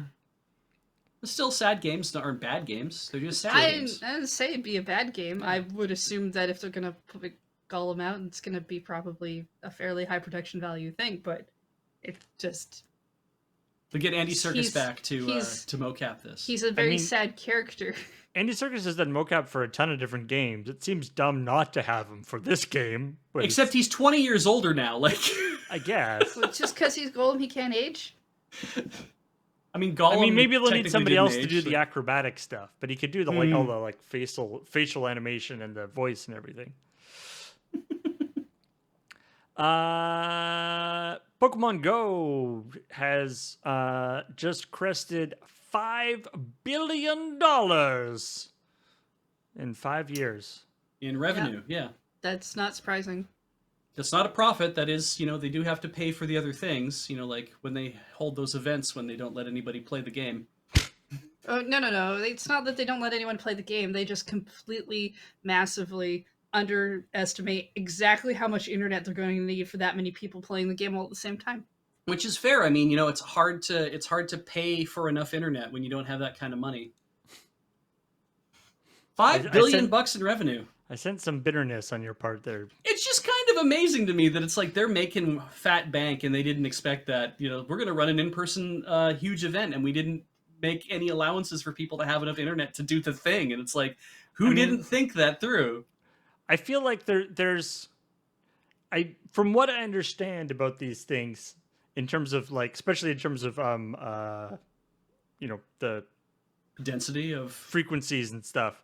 Like I Yeah. remember talking to some of the enforcers at like PAX, and you know, people were complaining that the Wi-Fi at PAX was bad.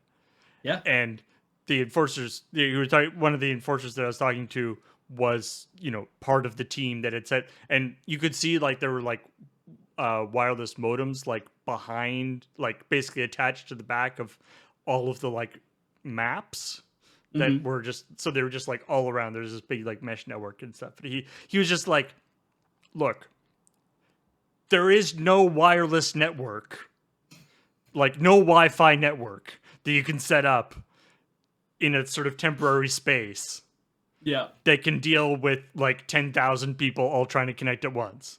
Yeah. It just doesn't. Not unless like, you want to spend the but entire amount of. But it's like there's no hardware that you can get that will do that. Yeah. That isn't like stuff that you have to actually like, Yeah. install. Unless you want to set up your own MVNO and be your own Sure. cellular company, there's no way you're going to be able to provide people enough internet. But when you're at PAX, if your internet doesn't work and you're like, oh, it's because there's too many people on the Wi-Fi, and that's kind of expected, and it kind of sucks because you like you might need that to try and do sales, check out a website, or or do whatever. I'm talking as a consumer. That's fair. But when your game is actually online, when you go to PAX as a consumer, it's inconvenient that you can't get online, but it's not the end of the world. Generally, if you're going to pay to specifically play a game that you have to be online for, that's Lithobreaker makes a good point though, that Niantic did try. The mobile networks didn't believe them when they said they needed the kind of portable relay systems they use for Super Bowls and national disasters. I mean, I believe that. Yeah, I'm willing to believe that. And they're the ones left holding the bag ultimately, right? I believe the first time they held an event where stuff didn't work out so well, what a lot of people focused in on was the reaction of the guy running the thing was not exactly sympathetic towards the people who were having the issues of the thing they had played to get into, and was the only way to get a certain legendary Pokemon at the time. It's like, you don't understand. We need the thing that you deployed during national disasters to stop there being a disaster. Yeah. This is a preventative thing. If it's not there, disasters are coming. Yeah, but it's not that surprising that they've made this much money. Like we know that during the pandemic, it was one of their best years for Pokemon Go as well. They do a lot of they have a lot of microtransactions and systems within for that kind of game, but it's a popular branding thing, because I wouldn't doubt that Ingress I would really doubt that Ingress has made anywhere near that amount of money within that time span. This is it's just weird to me though to think that it's $5 billion in 5 years, and I'm like, so even if you say, okay, well in the most recent year they made $1 billion, their most successful year ever, let's say they made $1 billion, because I don't think they made $1 billion in the first year. So we're averaging it out, and it's like, even to say that they would have made $1 billion, which would be probably less than what they made in this last year. How do you make $1 billion on a mobile game like that? How many people have to be playing it and spending money on it? There's no advertising baked into it, right? Like, it's been a long time since I've played Pokemon Go. As far as I know, there's no advertising in the game. At least there wasn't, to play more of the game, because you're already in the game, really. There's definitely your whole strive of like, I didn't get that Pokemon I tried to raid for, so my free raid pass for the day is gone. I guess I'll buy another one. Right. Is definitely there. The having to buy egg incubators so that you can get rid of your eggs, so you can go get the egg in the time limited form of whatever event is going on is there. I start to get I get very emails suspicious. every now and then from them, because I made a Pokemon account or whatever to do the thing, and every now and then they send me an email. It's like, hey, you haven't played in a while, we'll give you some free something if you come back. And I'm like, oh, I'll think about it, and then I forget. I just feel very suspicious about this, because I'm like, are they selling information to other companies because they have all this GPS information now? I mean, they had all this GPS information prior. Yeah, but they're getting it. It's updating all the time. They're getting all new information from all new different locations. Maybe, I don't know. I wonder what is that where part of the revenue is coming from. I have no idea. Anyway, I'm not trying to make conspiracy theories here. Go Google it. Yeah, I'm pretty sure their books aren't completely open. No, but I'm willing to bet you could go reading up their terms of service to find out if they do certain things like that, or if they have clauses against that. Like, yeah. Apex Legends got hacked over the last weekend. So this is actually kind of interesting. This is I think I've talked about this before. So this is actually like, this was sort of maybe you would call it like a gray hat hacking thing. This was actually a it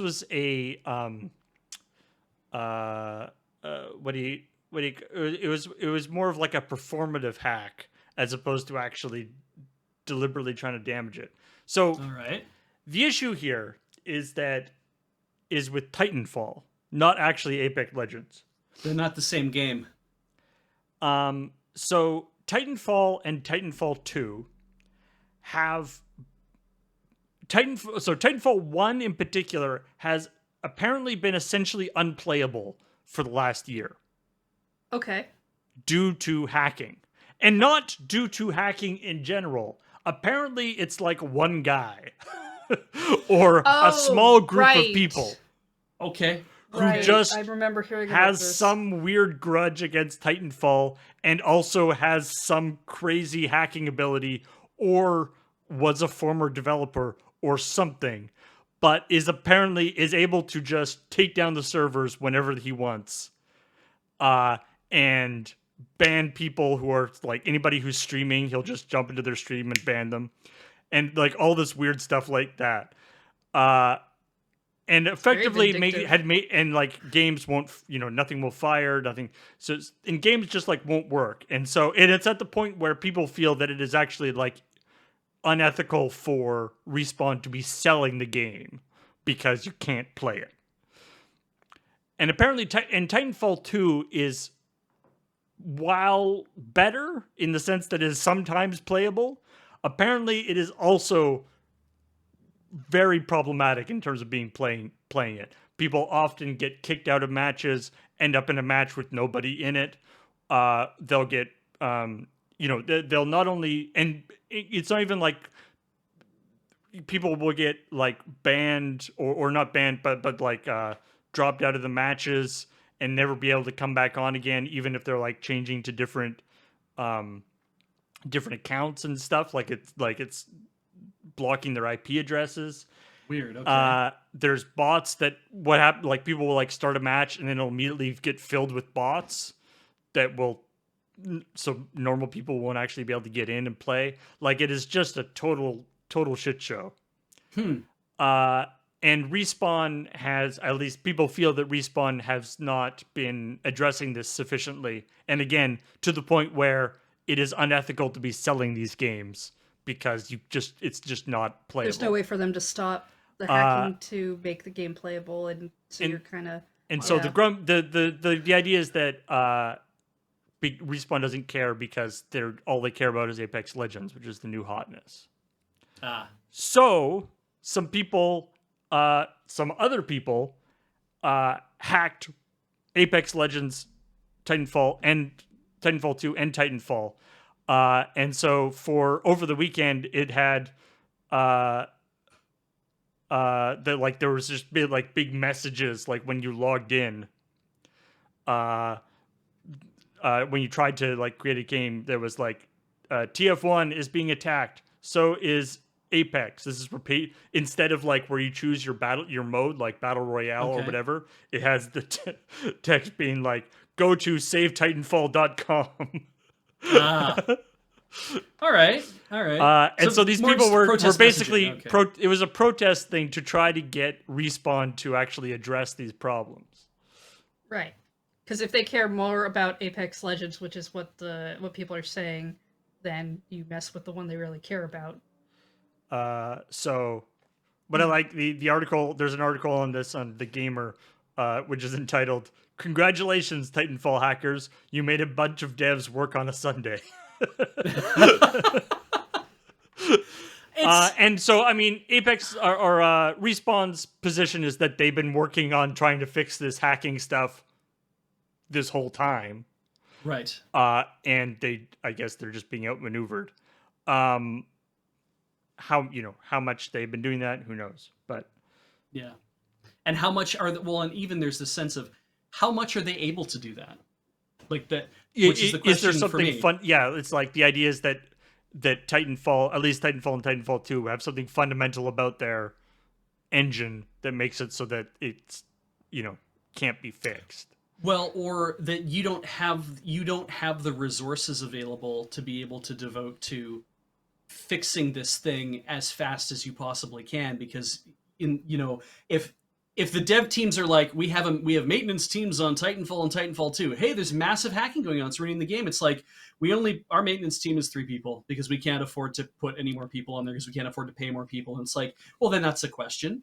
Right. And it's like, can you not afford to pay more people because you're bringing home a huge executive bonus you're not willing to give up? Or are you unable to pay people because you can't find the people you need that can actually do this kind of security work? Or what? This also isn't the first story of like someone hacking in to take down a system to show that they can do it. Yeah. And that they can make a large group of people suffer for wanting to play a game or something. So I kind of just wonder if is everything really just fragile and nothing goes down because people don't actually do stuff normally? I mean, what's kind of unique about this is that it's just been this like sustained thing that appears to be from like one person or a small group of people, right? That just it's just have a grudge against this particular game for some reason, and just won't let anyone play it. Huh? But no one knows exactly what the grudge is. Like they haven't made. There's speculation, but nobody really knows. Huh. That's odd. So yeah. I guess the idea is that it's like if you're in a position where the hacking is so bad and you have so little resources to put towards it, just shut it down and don't sell it anymore. Right. I guess maybe, yeah. Like I guess that's the thing. It's like if you're unable to maintain it properly, then you probably need to stop letting people play it and you just stop selling the game. Which sucks because it's like the only other thing I can think is you go to I guess these people are located in the States, you would go to the FBI and you would say, we're being hacked and it's basically destroying our business, and you know how important it is to American business that their business be allowed to continue as business, and so the FBI might get involved and be like, well, we're going to go looking for hackers. So the thing is, I don't disagree that maybe it's when you know that this is a problem and you basically are selling a game that no one can play, should you keep selling it? But if you terminate it, and then you have to terminate Titanfall 2 as well, because that's the thing, and then you have to terminate Apex Legends in every game because maybe you can't sustain making your game work with one person who constantly keeps hacking you, or even a small group of people who keeps hacking you. I mean, clearly you're doing something wrong. They are just destroying you completely at that point. Yeah. I mean, it is. So I'm not sure that that's fair either. Like, it is a form of terrorism, really. Just a sort of weirdly hyper-specific form. And it's and nobody has, or rather, these things don't really say. You didn't relate it in your description. What do these guys want? What do they actually? You're doing a thing for a reason. Are you doing it because it's about like, I need to make a point to Respawn and I'm concentrating on Respawn games because of that, or is Respawn just the easiest target because I'm seeing the Americat post from r/Titanfall that Titanfall servers have had unpatched vulnerabilities for a long time, and it's like, oh, they're an easy target, and when you have an easy target, you just come back again and again to just hit an easy target. I feel like there's a balance there. It's like, if this is a thing that can be fixed, but not in this game. Let's say it can't be fixed in this game at all because it is dependent upon a thing. So sure, you terminate that game and you need a brand new game with stuff fixed. But if you have a person who is so intensely focused that they're going to take you down and they're just constantly doing it on every game, at what point do you how do you stop that? Yeah, it's a tough one. But I mean, if somebody had a grudge against us and was doing everything they could to basically screw up, just like getting we were doing business, having like some sort of really, really bad breakup, just like a really bad stalker ex. I've read some really awful horror stories, and I know some really awful horror stories from friends. All right, there's I read a story about this very interesting thing about the Marvel's Guardians of the Galaxy use of music. The video game or the video movies? Game. Okay.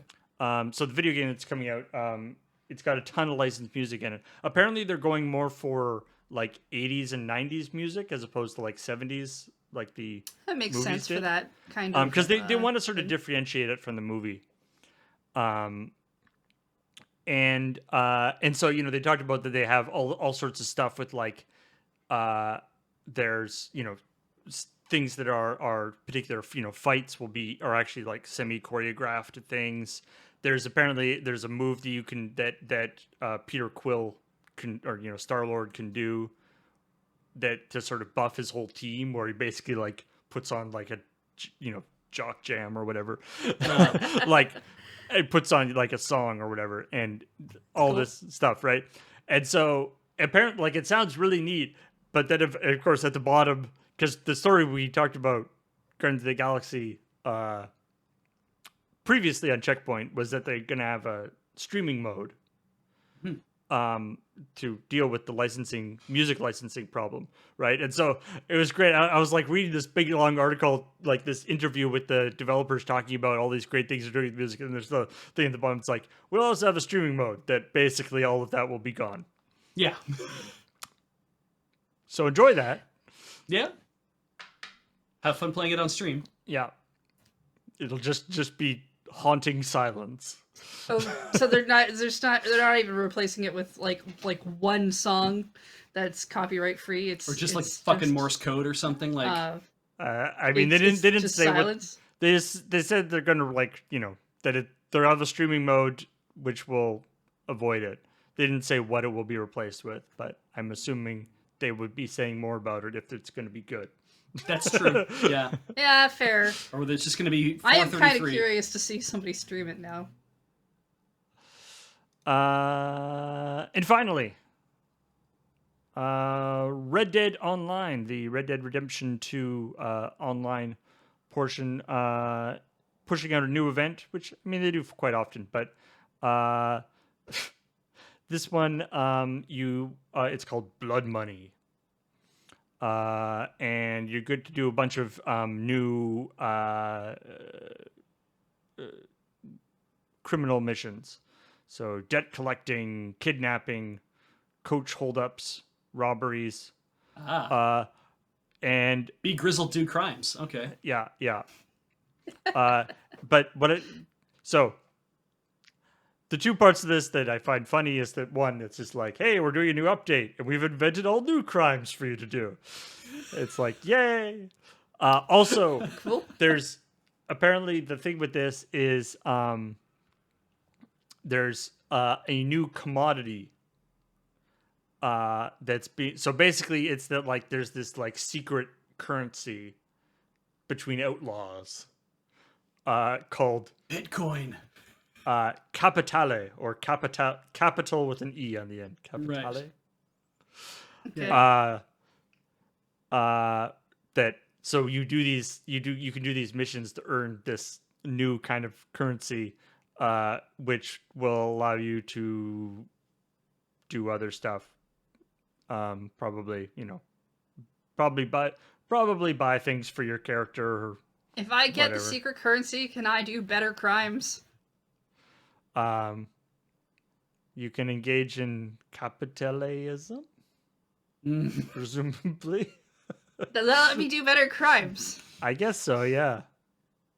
Higher ranked crimes. I- Crimes where people don't even know I'm doing crimes because they're legal. I assumed that Capitalism. all the Red Dead stuff is about living in the forest and like and crafting fish or some shit. Because You're a cowboy. You get like cowboy saloons. everything and I know things. about Red Dead ultimately is that it's like it either has horses that can fly, it has cowboys that can wear bearskins, and it has and everything else is basically from Katie Tiedrick's Okay, Awkward but, like, Zombie.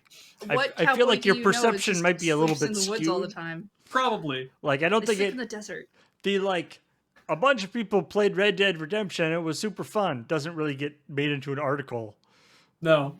on any of the places we look at.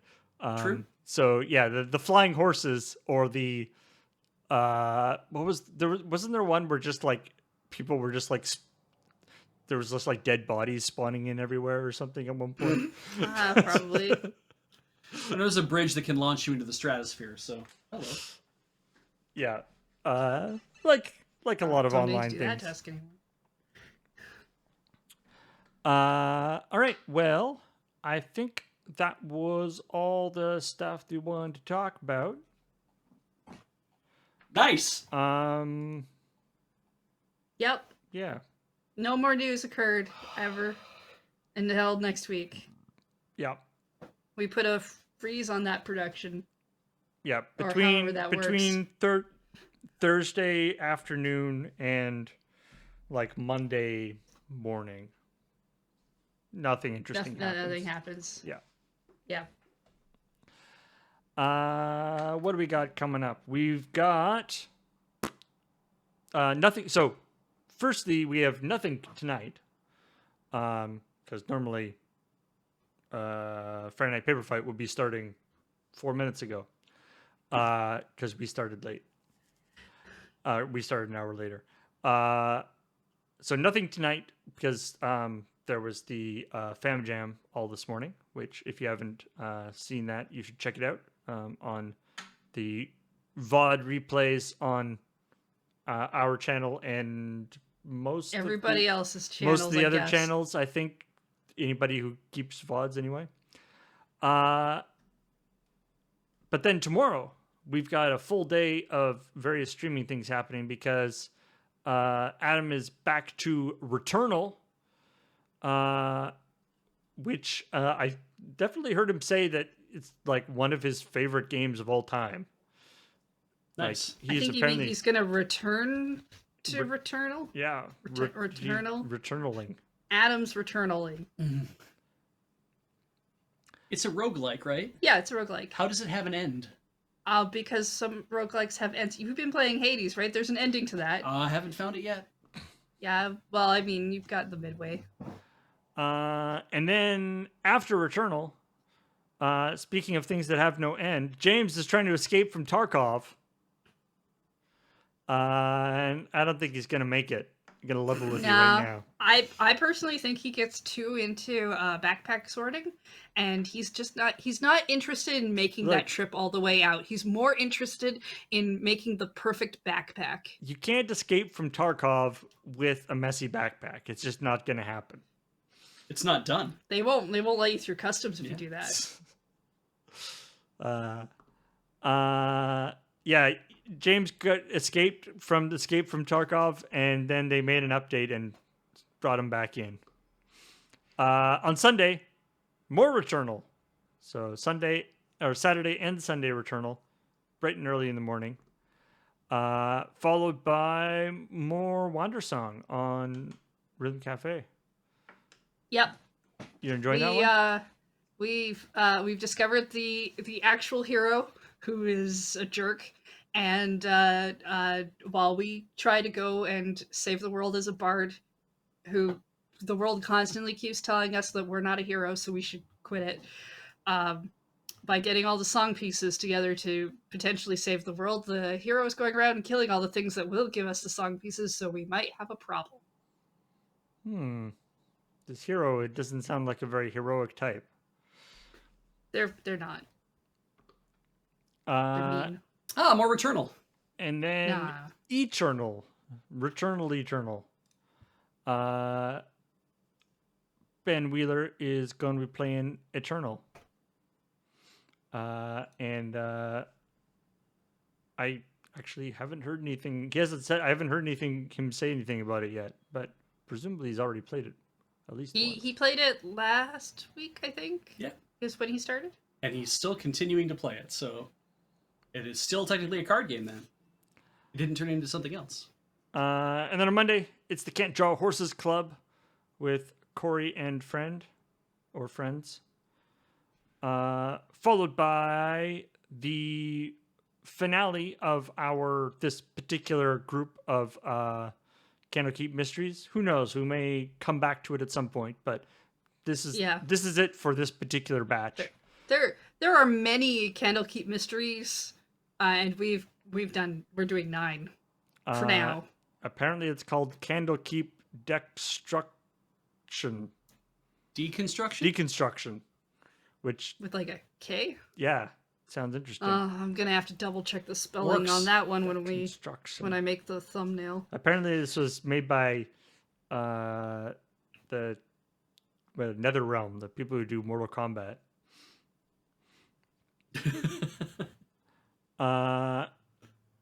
And then on And then- Tuesday, we are back to 9 o'clock. Watch James try to escape Minecraft. And then What the heck? Totally Normal Journey, an interactive musical. Ooh. Cool. Looks like we got some Now Kiss going on Talkie Simulator. Fascinating. What is that going to even I mean? don't know. Was not expecting that artwork to Yeah. show up on More the like screen. Kissing Simulator. Totally normal kissing sim. And then let's know. It's Resident Yeah, they Evil, but finally it's got not out. Resident Evil 6. It's Resident Evil Village. Good. 7.1 age. Yeah. So that's exciting. Yeah, for those of you asking, they already played 7 ages ago. So as far as I understand, so I don't think they want to play it again.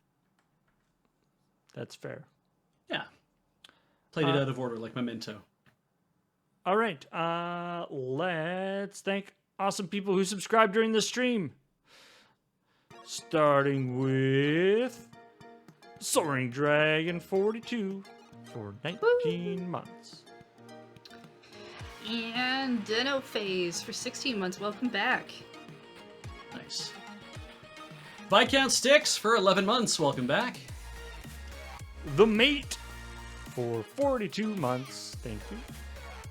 Americat has gifted a sub to Save Titanfall 2. Welcome to the channel. I don't know if that'll work, but we'll see. I Piffy- believe it's a little outside our purview, unfortunately. Yeah, it's not our mission statement. Epiphany for 23 months. Thank you, Epiphany. Oh. And thank you for the 485 bits, H-Bomb and Friends, Coreflux, Fairbender 27. Thank you to everybody supporting us in all the different ways that you do with those subscriptions. Patreon, of course, and through the YouTube memberships. If you hadn't seen the latest Askler from the YouTube, you should check that out. Yeah, and also if you haven't asked a question yet and you're a YouTube member, go to the community page Exactly. on the youtube.com/loadingreadyrun channel because there's still a few days left to get those in. Yeah, we're always doing Asklers, so you should always be putting your questions into Askler. Actually, and I should also mention that coming up this weekend, will if you haven't been checking out the Endorphin Report podcast, that's been coming out every other week for the past little while, and a new episode should be coming out this weekend. Yeah, actually, I have a timeline set here that I need to export because with the PPR and my work schedule, it kind of like mixed really weird. But yeah, it should be ready for tomorrow. So yeah, if you haven't checked it out, it's super fun. It's my brother and his friend talking about romantic movies, and mostly they're very, very terrible romantic movies. But just because they're terrible doesn't mean they don't also sometimes give you that little endorphin tingle, because humans are wired weirdly that way. This one is weird because it looks like the poster for it. The woman is not wearing a red sweater, and the man is not wearing a green sweater, and there are no pine trees to be found anywhere. So It's I not could a tell Christmas you that one. I could tell you the movie if you really want to know. no, let's let them have it be surprised. It's Bill and Ted. It's It's gonna a be amazing. holiday of some kind, which almost all of these have been for. So good luck. Yes, it's a global holiday. All right. Thanks everybody for watching. We will see all y'all later. Bye.